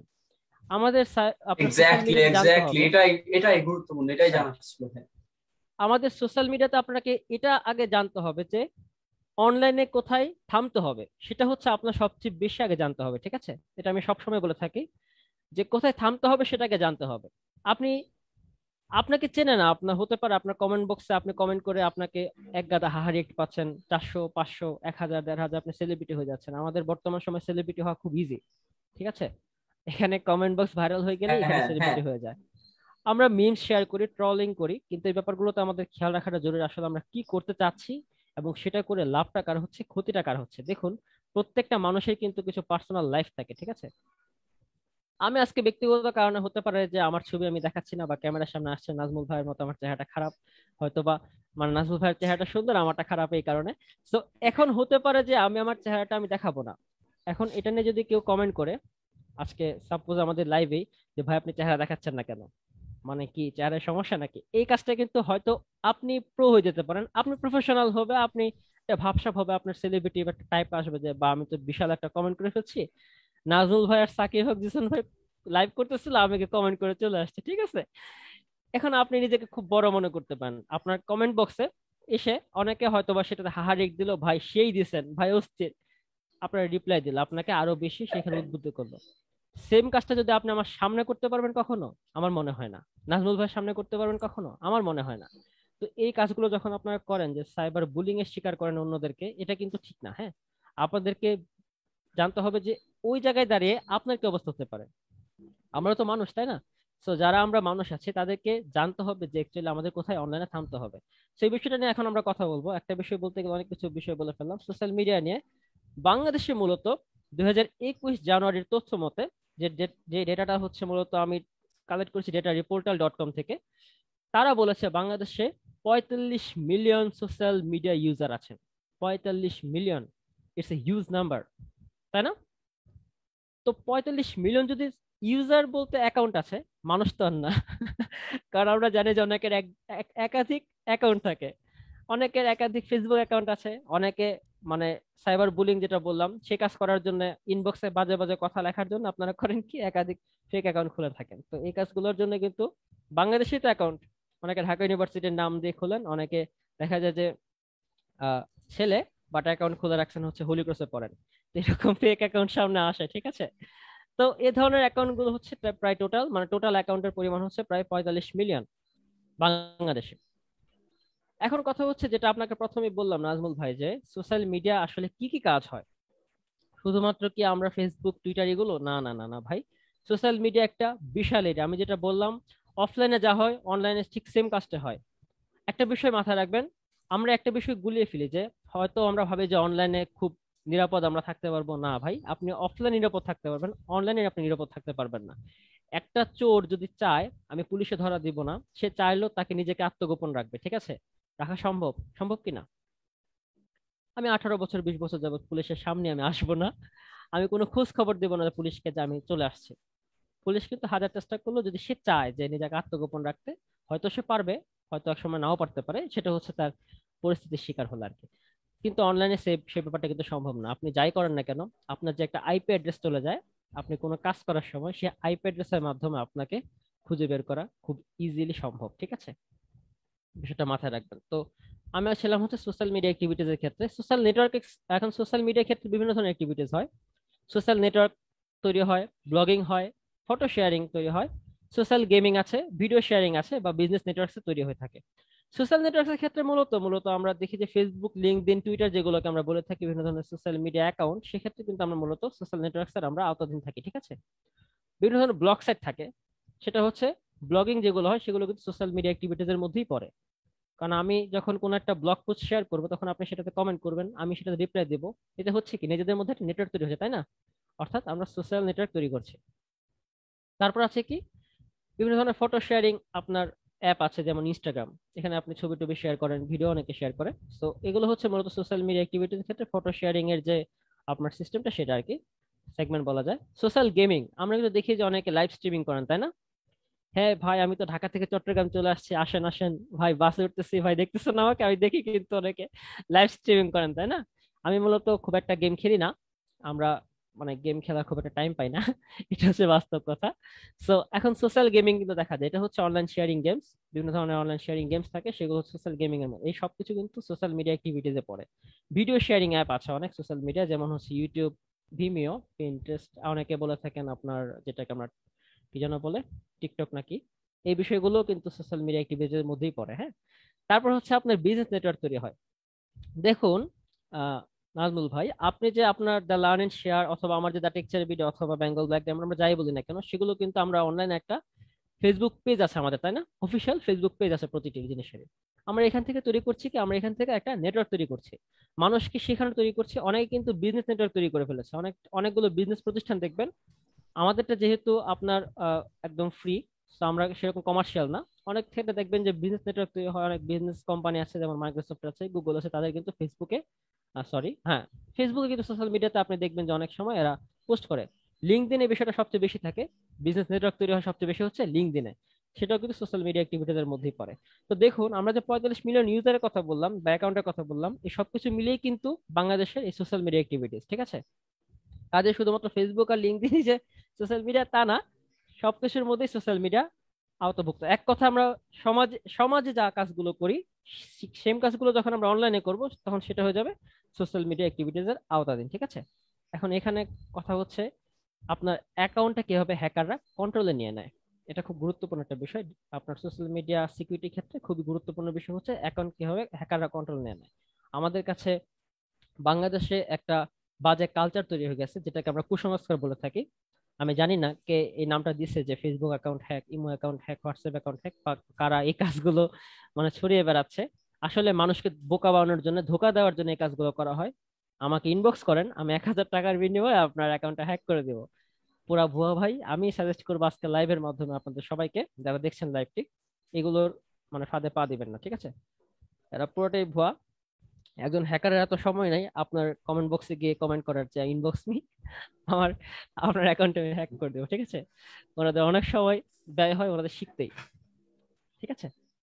সো এখন কথা হচ্ছে যে আপনার অ্যাকাউন্টটা কিভাবে হ্যাকাররা কন্ট্রোলে নেন। এটা হ্যাক না, আমি বলবো কন্ট্রোলে নিয়ে নেওয়া, ঠিক আছে।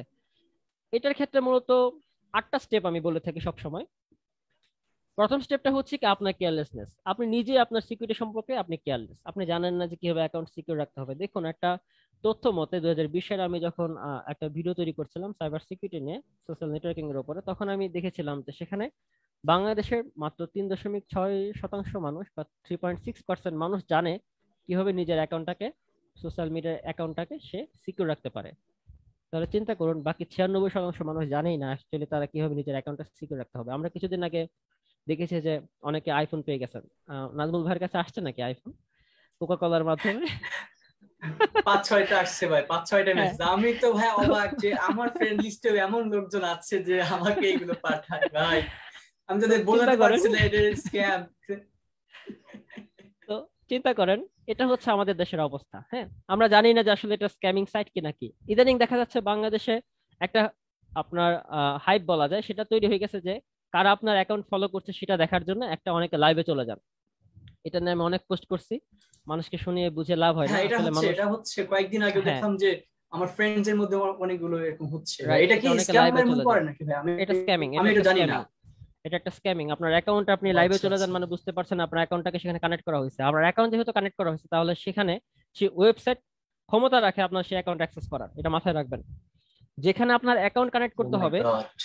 যেখানে আপনার অ্যাকাউন্ট কানেক্ট করতে হবে সেটা হতে পারে ইমেল অথবা সেটা ফেসবুক। সেখানে খেয়াল রাখবেন যদি সেখানে আপনার অ্যাকাউন্ট কানেক্ট করার পাশাপাশি যদি সে অ্যাকাউন্ট থেকে কিছু করতে বলে, যেমন ধরেন যেটা বললাম ফেসবুক থেকে অনেক সময় আমরা দেখি যে, আমরা শুধু এটাই না ফেসবুকে লাইভে কারা দেখছে আমাদের সেটা না, অনেক সময় দেখা যায় যে আমরা অনেক সময় ফেসবুকের মাধ্যমে করি কি যে আমরা মিমস তৈরি করি যে আপনার সাথে আমার কত পার্সেন্ট ম্যাচ করে, মানে আপনি আপনি আমার বেস্ট ফ্রেন্ড কিনা, 70% বেস্ট ফ্রেন্ড বা 70% গুড ফ্রেন্ড, এরকম থাকে কিন্তু, তাই না? অনেক সময় এই ধরনের সফটওয়্যার আমরা দেখতে পাই বা বিভিন্ন ধরনের অ্যাপ আমরা মূলত সোশ্যাল সাইটে দেখতে পাই। তারা মূলত হচ্ছে আপনার ডেটা স্ক্যামিং করে থাকে। স্প্যামিং না, এটা হচ্ছে স্ক্যামার। বিভিন্ন ধরনের ডেটা লিক করে তারা আপনার ডেটাগুলো পরে ডার্ক ওয়েবে সেল করে দেয়। ঠিক আছে, আপনি জানেনই না যে আপনার অ্যাকাউন্ট, আপনার মাই গড। ডেটা সেল হয়ে গেছে। তো এই বিষয়গুলো কিন্তু মূলত আমরা হ্যাকিং যারা, আমরা যেহেতু আমরা গ্রেট হ্যাকার, তো আমরা জানি যে কিভাবে ব্ল্যাক হ্যাটরা কাজ করে এবং কিভাবে হোয়াইট হ্যাটরা কাজ করে। তো দুই বিষয়ে আমাদের নলেজ আছে আলহামদুলিল্লাহ ভালো। তো আমরা জানি যে কিভাবে কাজগুলো হচ্ছে। তো আমরা যতই মানুষকে শেখানোর চেষ্টা করি, বোঝানোর চেষ্টা করি, মানুষ উল্টো পারে তো ব্লক করে দেয়। এখন বলে লাভ নাই। আসলে কেউ কারো ভালো চাইলেও লাভ হয় না, ঠিক আছে? তো এটা হচ্ছে মেইন প্রবলেম। হ্যাকাররা যখন আপনার অ্যাকাউন্ট কন্ট্রোল করে, সেটার সবচেয়ে ফার্স্ট এবং গুরুত্বপূর্ণ বিষয় হচ্ছে আপনার কেয়ারলেসনেস। আপনি নিজেই সচেতন না, আপনার অ্যাকাউন্ট কিভাবে সিকিউর রাখতে হবে। তো হতেই পারে আপনার অ্যাকাউন্ট তো হ্যাক হবে, তাই না? যাকে বোকা বানানো সহজ তাকে তো বোকা বানাবোই, এটাই তো দুনিয়ার নিয়ম। আর তারপর হচ্ছে আপনার দুই নম্বরে যেটা বলি সেটা হচ্ছে ফিশিং অ্যাটাক। আমরা সবাই মনে করি শুধুমাত্র ফিশিং অ্যাটাক করলে হয়তো অ্যাকাউন্ট হ্যাক হয়ে যায়। না না ভাই, ফিশিং অ্যাটাক হয়তো বা দেশে সবচেয়ে বেশি প্রচলিত, বাট ফিশিং অ্যাটাক করেই যে হ্যাক হয় শুধু তা নয়। ফিশিং অ্যাটাক করতে কি প্রয়োজন? শুধুমাত্র একটা ওয়েবসাইট লাগবে, আর সেটা থেকে সোশ্যাল ইঞ্জিনিয়ারিং এর টুলস ক্রিয়েট করে দিবি, অ্যাড করে দিলেই সেখান থেকে আপনি চাইলে সেই অ্যাকাউন্টটা আপনি অ্যাক্সেস নিতে পারেন ফিশিং সাইট অ্যাটাকের মাধ্যমে। এটা অনেকে পরিচিত আছেন, যেটা ফিশিং অ্যাটাক কিছুদিন আগে বললাম, যেটা এই যে আপনার কোকা কোলা, সেটা হচ্ছে ফিশিং সাইট অ্যাটাক করেছে, ঠিক আছে? এগুলো হচ্ছে ফিশিং লিংক। যেই সাইটগুলো মূলত হচ্ছে আপনার আহ কোন একটা অফিসিয়াল যে সাইটগুলো থাকে সেগুলোর মতো করে তৈরি করা হয় কিন্তু অফিসিয়াল না, এবং সেগুলো মূলত এসএসএল সার্টিফাইড থাকে না অনেক ক্ষেত্রে, সেগুলো হচ্ছে মূলত ফিশিং সাইট হয়ে থাকে, ঠিক আছে? কারণ আপনার একটা ওয়েবসাইট, একটা বিষয় ভাববেন, একটা ওয়েবসাইট ক্রিয়েট করতে গেলে সেখানে আপনার সার্ভার হোস্টিং প্রয়োজন পড়ে, আপনার ডোমেইনের প্রয়োজন পড়ে, এতগুলো তো আর একজন হ্যাকারের টাকা পড়ে নাই যে আমি 40 জনের অ্যাকাউন্ট হ্যাক করার জন্য বা 40,000 অ্যাকাউন্ট হ্যাক করার জন্য আমি এত টাকা খরচ করব। আমি ফ্রিতে আমি লিঙ্ক দিচ্ছি, মানুষ বোকার মতো শেয়ার করছে আর ঢুকতেছে, আমার অ্যাকাউন্ট চলে আসতেছে। কাজে বুঝতেই পারতেছেন একটা ডোমেইন কিনতে গেলেও কিন্তু সেম ডোমেইন দুইটা ওয়েবসাইটের হয় না। সো কিভাবে আপনি বুঝেন যে একটা ওয়েবসাইট অন্য একটা ফিশিং সাইট ক্রিয়েট করলে সেটা সেম হয়ে যাবে? তো খেয়াল রাখবেন, ফিশিং সাইট থেকে দূরে থাকার চেষ্টা করবেন, হ্যাঁ। 3 নম্বর যে ব্যাপারটা সেটা হচ্ছে পাসওয়ার্ড রিসেট। এই ব্যাপারটাও মোটামুটি ঘটে থাকে সবচেয়ে বেশি, আমাদের কাছে এই রিপোর্টটা আসে। আমরা মূলত ফেসবুক নিয়ে কাজ খুব কম করি, তবে ইদানিং আমরা ফেসবুকের একটা আলাদা ইউনিট ক্রিয়েট করেছি। যদি আমরা ফেসবুক নিয়ে কাজ করি না, তারপরে ফেসবুকের একটা ইউনিট ক্রিয়েট করতে হয়েছে যারা মূলত বিভিন্ন ধরনের সাহায্য চায় তাদের জন্য। এখন এটা বাধ্য হয়ে করতে হয়েছে আমাদের টিমের থেকে। তো পাসওয়ার্ড রিসেটের ব্যাপারটা হচ্ছে কি, অনেক সময় দেখা যায় যে আমাদের ফেসবুকের পাসওয়ার্ড আসতেছে না, সমস্যা করতেছে, আমরা অ্যাকাউন্টের প্রবলেম হচ্ছে, আমরা করি কি অন্য একজনকে দিয়ে দিই, দেখি যে কে ভালো জানে বা আইডিয়া আছে। ভাই, আপনি খুব ইজিলি আপনার অ্যাকাউন্ট রিকভার করতে পারবেন। আপনি এটার জন্য হয় আপনি ইউটিউব চ্যানেলের ভিডিও দেখেন, অথবা আপনি ফেসবুকের যে হেল্প অপশন আছে, হেল্প সেকশন আছে, সেখান থেকে আপনি চাইলে হেল্পের সাহায্য নিতে পারেন, ঠিক আছে? আপনি সেখানে ফেসবুকের সাপোর্ট টিমে সাহায্য পাবেন, আপনি মেইল করতে পারেন। আপনার আপনার জন্য আপনাকে সিকিউরিটি দেওয়ার জন্য ফেসবুক যেহেতু আপনাকে সিকিউরিটি দিবে না, তাহলে আপনি ফেসবুক অ্যাকাউন্ট ইউজ করবেন না। এটা হচ্ছে বাইরের দেশের অবস্থা। আর আমাদের দেশের অবস্থা হচ্ছে কি, ফেসবুক অ্যাকাউন্ট কেন মানে কিভাবে হ্যাক করা যায় সেই অবস্থা আমরা পড়ে থাকি, ঠিক আছে? কিভাবে অন্যের নামে বাজে স্প্যামিং করা যায়, যে সেটা ফেক অ্যাকাউন্ট, সেটা এই সেই ডিসেবল করা যায়, এইসব নিয়ে আমরা পড়ে থাকি। এটা হচ্ছে আমাদের দেশের হ্যাকারদের বা সো কল্ড হ্যাকার যারা, আসলে এদেরকে হকারও বলা যায়, তাদের হচ্ছে অবস্থাটা, ঠিক আছে? তো অবশ্যই কাউকে পাসওয়ার্ড রিসেট করার জন্য বা আপনার অ্যাকাউন্ট রিকভার করার জন্য কাউকে বলবেন না, নিজে নিজে চেষ্টা করবেন। এক্ষেত্রে কিন্তু আপনার পাসওয়ার্ড রিসেট করে সে চাইলে আপনার অ্যাকাউন্টের কন্ট্রোল নিতে পারে, ঠিক আছে? এই ব্যাপারটা খুব জরুরি। অবশ্যই কাউকে আপনার এনআইডি কার্ডটা দিবেন না, এটা খুব গুরুত্বপূর্ণ, যেটা আমি প্রথমে বলেছি পার্সোনাল ডেটা সিকিউরিটির ক্ষেত্রে। আপনার এনআইডি কার্ড যদি আপনার সে ইউজ করে, তাহলে কিন্তু আপনার সব ডেটা সে ইউজ করতে পারবে। তারপর আছে সিম সপ অ্যাটাক। অনেক সময় দেখা যায় আমাদের ওয়ান টাইম পাসওয়ার্ড বা ওটিপি দেওয়া হয়, ঠিক আছে? টু স্টেজ ভেরিফিকেশন থাকে বা এরকম ওটিপি দেওয়া হয়। অনেক সময় দেখা যায় সেটাকে সিম সপ করা হয়। সিম সপ কি, নাজমুল ভাই হয়ে গেছে সাকিব হক জিসান আর আমি হয়ে গেছি নাজমুল ভাই। এটা হচ্ছে মূলত সপিং, হ্যাঁ। অর্থাৎ একটা নাম্বারের আরেকটা তৈরি করা হবে। সেম নাম্বার থাকবে, তবে অ্যাকাউন্ট সেম নাম্বার থাকলে তো অবশ্যই একটা নাম্বার অফ হয়ে যায়। সো এক্ষেত্রে হয় কি যে সিম সোয়াপ অ্যাটাকের মাধ্যমে যে অ্যাকাউন্টের নাম্বারে আপনার নাম্বারটা আপনার ওটিপি যাওয়ার কথা সেই নাম্বারে না গিয়ে হ্যাকারের যে তৈরি করা আপনার সিম আছে সেখানে আপনার সেই নাম্বারটা চলে যায় ওটিপি। ঠিক আছে, তো এই বিষয়গুলো খেয়াল রাখবে। এটা মূলত আসলে ও খুব মাই বেশি গড। হয় না যতক্ষণ না অব্দি আপনার ব্যাংক অ্যাকাউন্টের নামটা আসে। এটা মূলত ফেসবুক অ্যাকাউন্ট হ্যাক করার জন্য এত বড় মানে পদক্ষেপ হ্যাকাররা নেয় না। আর এরা তো বললাম এরা হ্যাকার না। সো ফেসবুক অ্যাকাউন্ট না, মূলত হচ্ছে যখন আমরা ব্যাংক অ্যাকাউন্টের ওটিপি প্রয়োজন পড়ে তখন মূলত হ্যাকাররা এই কাজগুলো করে থাকে, এবং র্যাব বা পুলিশের দেখবেন অনেক সময় এই কাজগুলো ওরা ওরা ধরে। এরকম আপনার অহরহ এরকম নিউজ পাবেন, আপনারা নিউজ পাবেন আর কি। আরেকটা সিস্টেম হচ্ছে কি লগার। কি লগারের মাধ্যমে মূলত আপনার অ্যাকাউন্ট আপনার কন্ট্রোল নিয়ে থাকে। তারপর ফেক ওয়াইফাই হটস্পট, আমরা নেটওয়ার্কিং সিস্টেমের মাধ্যমে কাজটা পড়ে। অনেক সময় দেখা যায় যে আমরা ওয়াইফাই আমরা ফ্রিতে পেলে আমরা শুরু করে দিই। এটা হতে পারে কোনো একজন হ্যাকারের একদম মানে ফাঁদ, ঠিক আছে, সাজানো ফাঁদ। সে আপনি ওয়াইফাইটা কানেক্ট করবেন এবং আপনার নেটওয়ার্কিং সিস্টেমে ঢুকে আপনার অ্যাকাউন্ট শুধুমাত্র ফেসবুক বা এই আপনার সোশ্যাল মিডিয়ায় নয়, আপনার ডিভাইসের সে চাইলে নিতে পারে কন্ট্রোল। ঠিক আছে, তারপর হচ্ছে ফেসবুক হ্যাকিং সাইটস। আমরা অনেক সময় দেখি যে মানে কিছু হলে গুগলে সার্চ করি বা ইউটিউবে সার্চ করি যে ফেসবুক অ্যাকাউন্ট হ্যাক সফটওয়্যার অথবা Facebook account hacking site, website. হ্যাঁ, এই কাজগুলো যারা করেন তারা হচ্ছে আসলে বোকা, বলে বুঝে কোনো লাভ নাই। আপনারা অন্যজনের অ্যাকাউন্ট হ্যাক করতে চান, ঠিক আছে, ভালো কথা, আগে তো জানতে হবে যে কিভাবে অ্যাকাউন্ট হ্যাক হয়। সো এই সাইট গুলোতে বা এই সফটওয়্যার গুলো যারা আপনারা সার্চ করে থাকেন বা আপনারা সেখানে কাজ করে থাকেন, তখন দেখবেন যে আপনার অ্যাকাউন্টে আপনার লিংক নেয়, ঠিক আছে, তারপর বলে কি যে আপনি $5 দেন বা $10 দেন অথবা $100 দেন, তাহলে আপনার অ্যাকাউন্টটা হ্যাক করে দিবে বা এরকম করে। আপনি টাকা দেন, ঠিক আছে, পরে ঠিকই স্ক্যামিং এর শিকার হন, আবার টাকা নেয় কিন্তু কাজ আর হয় না। সো এই ধরনের কাজগুলোর আপনি শিকার হবেন না আশা করি। আরেকটা থাকে হচ্ছে man in the middle attack. Man in the middle attack হচ্ছে মূলত আপনার, এটাও মূলত খুব নর্মাল কাজের ক্ষেত্রে হয় না। হ্যাকাররা এটা ইউজ করে থাকে বিভিন্ন সময়। আমরা যারা অ্যামাজন বা যারা আমরা অনলাইন শপিং করে থাকি, যেটা বললাম যে সোশ্যাল মিডিয়া বিজনেসের ক্ষেত্রে মূলত এই কাজটা করে থাকে সবচেয়ে বেশি। তারা করে কি যে হ্যাকারদের নিজেদের একটা ওয়েবসাইট, আপনি যখন কোনো একটা ওয়েবসাইট আপনি মূলত হয় কি যে কোনো একটা ওয়েবসাইট আপনি রিকোয়েস্ট পাঠান, ঠিক আছে, আমরা যখন গুগলে করি কি যে সার্ভারে রিকোয়েস্ট পাঠানোর পর আহ, আমরা যখন আমাদের ইউআরএল বারে লিখি যে www.google.com, তখন সেটা সার্ভারে রিকোয়েস্ট পাঠায় এবং সেই সার্ভার থেকে রিপ্লাই আসে গুগলের পেজটা, তাই তো? তো এরপর হয় কি, যখন আপনি ম্যান ইন দ্য মিডল অ্যাটাকে শিকার হন তখন আপনার কাছে গুগলের পেজ না এসে হ্যাকারের তৈরি কোনো একটা পেজ চলে আসবে। অর্থাৎ আপনি চাচ্ছেন একটা, বাট রিকোয়েস্ট দিয়েছেন ঠিক আছে, বাট রিপ্লাই চলে আসছে অন্য কিছু। তখন আপনি মূলত না বুঝতে পারে হয়তো বা আপনি ম্যান ইন দ্য মিডল অ্যাটাকের শিকার হতে পারেন। এটা মূলত এক ধরনের ফিশিং সাইট ক্রিয়েট করে এই ধরনের কাজগুলো করা যায়। সো এগুলো যারা আপনারা কাজ করছেন আজকেই বলে পরে মাথাটাতে ঘুরে যাবে অনেকের। সো যারা কাজ করছেন অনেকে জানেন বা আইডিয়া আছে আর কি। Man in the middle attack নিয়ে আমাদের ক্লাসও আসবে, কিভাবে কাজগুলো হয়, এবং আমরা এটা লাইভেও দেখিয়েছিলাম আমাদের ওয়েবসাইট হ্যাকিং এর যখন ক্লাস করেছিলাম তখন। তো এই হচ্ছে মূলত আপনার হ্যাকার্সটা কিভাবে কন্ট্রোল নেয়। এখন কথা হচ্ছে কিভাবে সিকিউরিটি বাড়াতে হবে, তাই না? সোশ্যাল মিডিয়ার সিকিউরিটি বাড়াতে ক্ষেত্রে আপনার কি করতে হবে, তাই না? এটা খুব গুরুত্বপূর্ণ একটা প্রশ্ন থাকে। সোশ্যাল মিডিয়া সিকিউরিটি বাড়ানোর ক্ষেত্রে মূলত আমরা কয়েকটা বিষয় আপনাকে বলে থাকবো। সেটা হচ্ছে কানেক্ট ট্রাস্টেড ফেলোজ, অর্থাৎ আপনি যাদেরকে চেনেন বা জানেন, যাদের সম্পর্কে আপনার আইডিয়া ভালো আছে, তাদেরকে আপনার ফ্রেন্ড লিস্টে রাখুন। অহেতুক একাধিক মানুষকে রেখে কোনো লাভ নাই।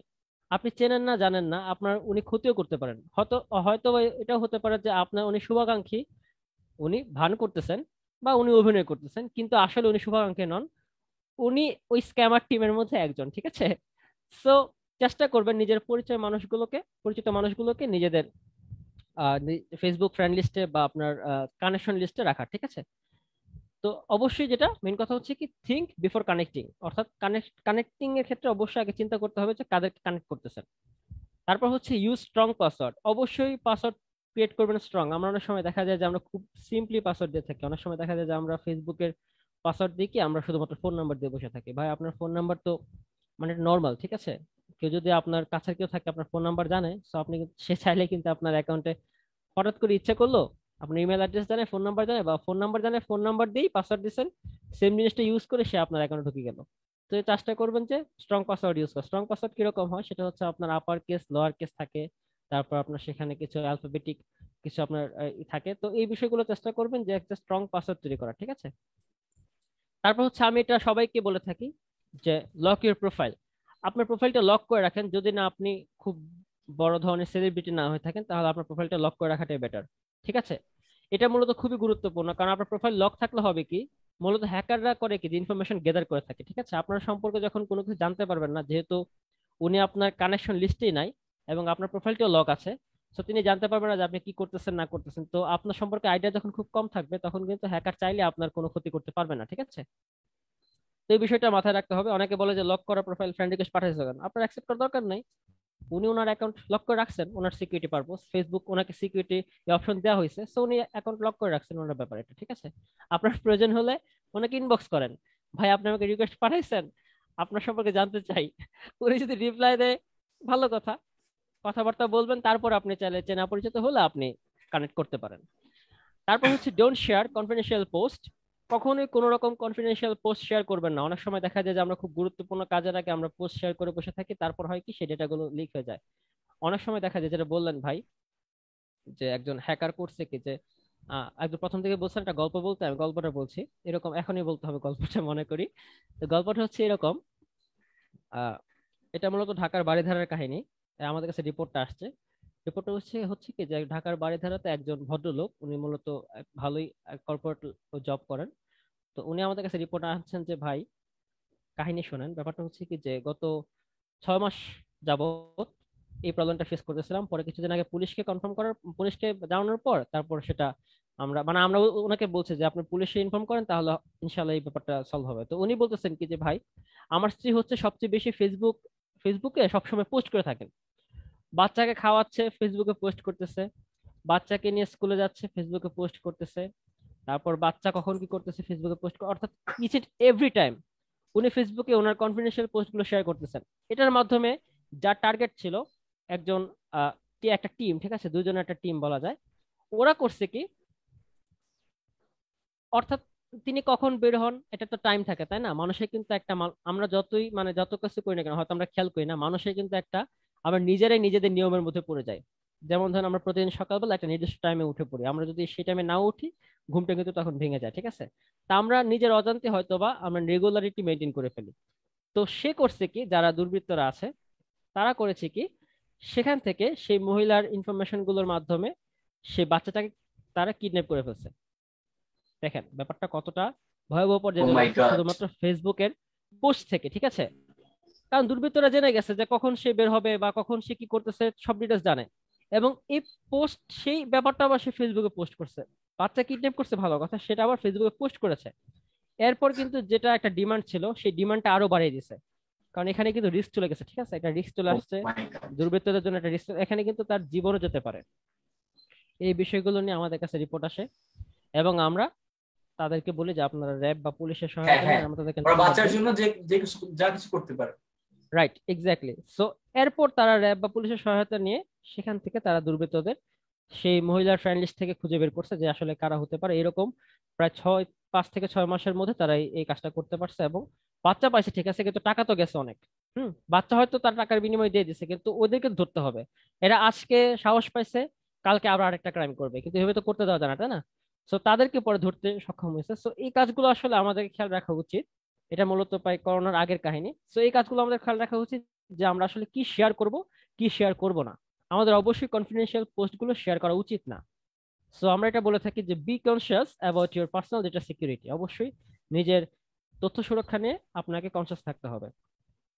সর্বশেষ যেটা আমরা বলে থাকি সেটা হচ্ছে ভেরিফাই ইউর অ্যাকাউন্ট। অর্থাৎ আপনার অ্যাকাউন্ট, যেটা পার্সোনাল অ্যাকাউন্ট আপনি ইউজ করতেছেন, এতগুলো অ্যাকাউন্ট ইউজ করার চেয়ে আপনি নিজের অ্যাকাউন্টটাই ভেরিফাই করে ফেলুন। যেমন নাজমুল ভাইয়ের একটা অ্যাকাউন্ট আছে ফেসবুকে, আমার একটা অ্যাকাউন্ট আছে। আমরা চাইলে নিজেদের অ্যাকাউন্ট গুলোকে ভেরিফাই করলে আমাদের নামে আর কেউ অ্যাকাউন্ট খুলতে পারবে না। আমাদের এনআইডি কার্ড বা আমাদের পরিচয় ইউজ করে কেউ কোনো কাজ করতে পারবে না, এবং সেক্ষেত্রে আমরা সরাসরি ফেসবুকের একটা ভেরিফাইড ইউজার হিসেবে আমরা কিন্তু সহায়তা পাবো, ঠিক আছে? আর অবশ্যই টু স্টেজ ভেরিফিকেশন অ্যাড করতে হবে, ঠিক আছে? এটা খুব গুরুত্বপূর্ণ। আপনার অ্যাকাউন্টে অবশ্যই টু স্টেজ ভেরিফিকেশন অ্যাড করতে হবে, যেন ওটিপির মাধ্যমে আপনি এই কাজগুলো করতে পারেন। এবং অবশ্যই আপনার ওটিপি কারোর সাথে শেয়ার করবেন না, এবং পাসওয়ার্ড তো অবশ্যই না। যেটা বললাম যে ভাই আমার কিছু হলেই এরা ইনবক্স করে যে ভাই আমার অ্যাকাউন্ট রিকভার করে দেন, বলার সাথে সাথে এনআইডি কার্ড দিয়ে দেয়, পাসওয়ার্ড দিয়ে দেয়, ফেসবুকের সবকিছু দিয়ে দেয় আমাদের। আমরা যে যা আপনার চাই সেবা করব, সব তথ্য দিয়ে দেয়, মানে ওরা একটা হ্যাঁ, চাওয়ার মাথা আগেই ঠিক থাকে চাওয়ার না আগে তখন যখন হ্যাক হয়ে যায়। চাওয়ার আগেই ওদের ধারণা যে আমরা ওদের খুব সাহায্য করবো, কিন্তু আসলে দেখুন আমরা সবাই ভালো না, ঠিক আছে? আমরা সবাই ভালো মানসিকতায় থাকবো তাও না। আমাকে বিশ্বাস করার জন্য আমি বলবো না। তো মানুষকে বিশ্বাস করার আগে অনলাইনে তো কাউকে বিশ্বাস করা যাবে না, এটা হচ্ছে মেইন ফ্যাক্ট। সো নিজের অজান্তে কাউকে চেনেন না জানেন না তাকে আপনার সব ইনফরমেশন দিবেন না। একটু চালাক হন। অনলাইন আপনি যেরকম অফলাইনে আপনি চালাক থাকেন, অনলাইন জন্য একটু চালাক হন, না হলে আপনার সিকিউরিটি 12টা বাজিয়ে দেবে। ঠিক আছে, এটাই হচ্ছে মূলত সোশ্যাল মিডিয়া সিকিউরিটি নিয়ে যা বলার ছিল ভাই। জি ভাইয়া, ধন্যবাদ। আসলে এত সুন্দর করে বিষয়টা বোঝালেন, আমি নিজেও অনেক কিছু জানতে পেরেছি ভাইয়া আপনার কথাগুলোর মাধ্যমে। Thank you. আচ্ছা ভাই, থ্যাংক ইউ সো আমাদের মাচ। যে কমেন্ট গুলো আসছে ফেসবুকে, আমার কমেন্ট গুলো দেখে মনে হচ্ছে যে আমাদের যারা দেখছেন দর্শকরা, তারাও সম্ভবত এথিক্যাল হ্যাকিং সম্পর্কে অনেক অনেক ভালো ধারণা রাখেন। হ্যাঁ, শিওর।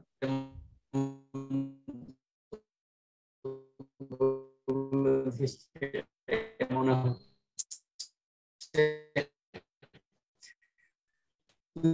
যাই হোক, আমরা কিন্তু অনুষ্ঠানের অনেক প্রশ্ন করতে চাই ইথিক্যাল হ্যাকিং সম্পর্কে, যে ইথিক্যাল হ্যাকিং এর ভবিষ্যৎ কি? হ্যাকিং এর ভবিষ্যৎ হচ্ছে তখন হবে যখন আপনারা একজন প্রফেশনাল হ্যাকার তৈরি করতে পারবেন দেশের জন্য। ঠিক আছে, বাংলাদেশ সরকার এটা অলরেডি ওনারা কাজ শুরু করে দিচ্ছেন। সাইবার ড্রিল অনুষ্ঠিত হচ্ছে অলরেডি, সিটিএফ নিয়ে কাজ টাজ করতেছেন, আদার্স সাইবার সিকিউরিটি নিয়ে কাজ করছেন। এটা আসলে খুব গুরুত্বপূর্ণ এবং খুব ভালো উদ্যোগ আমি বলবো। গত বছর থেকে কাজগুলো শুরু করেছেন ওনারা, এটা দেখতে পাচ্ছি। তাছাড়াও বর্তমান সরকার ডিজিটাল বাংলাদেশ রূপান্তরের জন্য কিছু কাজ করে যাচ্ছেন। সো আমি বলবো যে নিজেকেও কিছু করতে হবে। ঠিক আছে, সরকার কিছু করবে বা আপনাকে যিনি গাইডলাইন দিবেন তিনি সব শিখিয়ে দিয়ে যাবেন তা না, আপনাকে নিজের আগ্রহ থাকতে হবে, শিখতে হবে।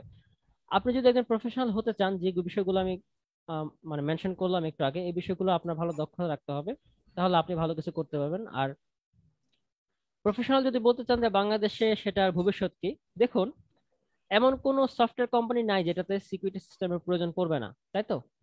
একটা সফটওয়্যার তৈরি করতে গেলে সেখানে অবশ্যই সেটার টেস্টিং এর ক্ষেত্রে বা সিকিউরিটি মেজারমেন্টের প্রয়োজন পড়ে। সো সেক্ষেত্রে কিন্তু একজন পেনিট্রেশন টেস্টারের প্রয়োজন পড়বে। সো আপনি দেখতে পাচ্ছেন বাংলাদেশে কিন্তু প্রতিটা সেগমেন্টে প্রতিটা সেক্টরে যত যাই বলেন না কেন আপনার সিকিউরিটি পারপোজটা লাগবেই লাগবে। ঠিক আছে, আর দেশে তো বর্তমান সবকিছুই প্রায় এখন অনলাইন বেসড হয়ে যাচ্ছে, প্রায় সবাই এখন অনলাইনে চলে আসতেছেন, সো অনলাইন ইউজারও বেশি। সো অনেকে চাইবেন যে নিজেদের অনলাইনের যে ফিল্ডটা বা অনলাইনের যে বিজনেস এরিয়াটা সেটা যেন সিকিউর রাখা যায়। তো সেই জন্য কিন্তু অনেকে হ্যাকার বা সাইবার সিকিউরিটি এক্সপার্ট বা পেনিট্রেশন টেস্টে নিয়োগ দিয়ে থাকেন বা হায়ার করে থাকেন। ঠিক আছে, তো বুঝতে পারছেন সেক্ষেত্রে কিন্তু আপনারা চাইলে প্রফেশনালি সেটাকে নিতে পারেন। তো আমি বলবো যে অবশ্যই প্যাশনেট হতে হবে। এই Facebook hacking, imo hacking, WhatsApp hacking এগুলো মাথা থেকে দূর করতে হবে। এগুলো দিয়ে কোনো লাইফে কিছু করতে পারবেন না, জাস্ট সময় নষ্ট। আর ভাইদের পিছনে ঘুরবেন, ভাই আমাকে শেখান, ভাই আমাকে শেখান, বাট কোনো লাভ হবে না। আমি বলবো যদি লাইফে কিছু করতে চান, আসলে যদি আপনি সাইবার সিকিউরিটি বা ইথিক্যাল হ্যাকিং এ আপনি কিছু করতে চান, নিজের ক্যারিয়ারটা গড়তে চান, তাহলে আমি বলবো প্রফেশনালি যেরকম গাইডলাইনটা প্রয়োজন সেটা তৈরি করুন। হ্যাঁ, সেটাতে আপনি ফলো করুন। 3 মাসের কোর্স, 6 মাসের কোর্স হয়তো আপনি করছেন, বাট সেটা নাম মাত্র। কোন একটা কোম্পানির লাভ হবে, আপনার কোনো লাভ হবে না। হুম, চেষ্টা করবেন বেসিক থেকে শেখার, চেষ্টা করবেন যা শিখবেন তার জন্য ভালো করে প্র্যাকটিস করার। খুব বেশি প্রফেশনাল হওয়ার প্রয়োজন নাই। আপনি ওয়েব সিকিউরিটি নিয়ে জানেন, আপনি ওয়েব সিকিউরিটি নিয়ে থাকেন। আপনি যদি আরো আপনার ইচ্ছা থাকে তাহলে সেগুলোতে আগাতে পারেন, কিন্তু ওয়েব সিকিউরিটি আপনি একটু জানেন, আপনি অপারেটিং সিস্টেম জানেন, আপনি লিনাক্স জানেন, আপনি হালকা ডিফেন্সমেন্ট করতে জানেন, এগুলোতে কোনো কাজ হবে না ভাই। এগুলোতে আপনাকে কোনো কোম্পানিও নেবে না, আপনি না পাবেন কোনো ক্লায়েন্টস, না আপনি কোনো বাগ হান্টিং করতে পারবেন বা সিটিএফ এ কোনো লাভ হবে। ঠিক আছে, সো সাইবার সিকিউরিটিতে বা ইথিক্যাল হ্যাকিং এ বা পেনিট্রেশন টেস্টিং এ যদি আপনি চান যে ক্যারিয়ারটা করতে, আপনাকে প্রফেশনাল এগোতে হবে। কিভাবে প্রফেশনাল এগোতে হবে সেই বিষয়গুলোকে ফলো করলে ইনশাল্লাহ আপনার লাইফের ক্যারিয়ারটাও বা সাইবার সিকিউরিটি এক্সপার্ট হতে আপনার খুব একটা বেশি সময় লাগবে না। চেষ্টা করুন, পরিশ্রম করুন, ইনশাল্লাহ হয়ে যাবেন। এটা হচ্ছে মূলত উপদেশ বা পরামর্শ বলতে পারেন।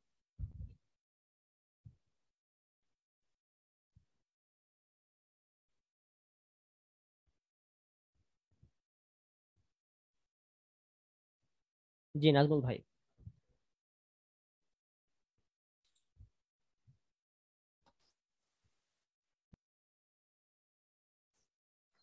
জি ভাইয়া, আসলে আমার সত্যি কথা বলতে মনে হচ্ছে না আমি ওটা শেষ করে, ভালো লাগছে ভাইয়া। প্রতি আমি আসলে কিন্তু অনেক কৃতজ্ঞ। কিন্তু আপনারা এত হ্যাঁ, শেষ তো অনেক করতে কিছু হবে। জানতে পেরেছেন ইথিক্যাল হ্যাকিং সম্পর্কে, ফেসবুকে, সোশ্যাল মিডিয়া সম্পর্কে। জি ভাইয়া, আর আসলে অনেক ভালো লেগেছে আমার আপনাদের সাথে সত্যি এখানে থাকতে আপনাদের কাছ পেরে। থেকে অনেক এভাবে অনলাইনে জিসান আসলে ভাই সবাইকে বলাটাও খুব ভালো ক্ষেত্রে লেগেছে। আমি বলতে চাই, জিসান ভাই আমার একটা অনুপ্রেরণা। জি জি ভাই।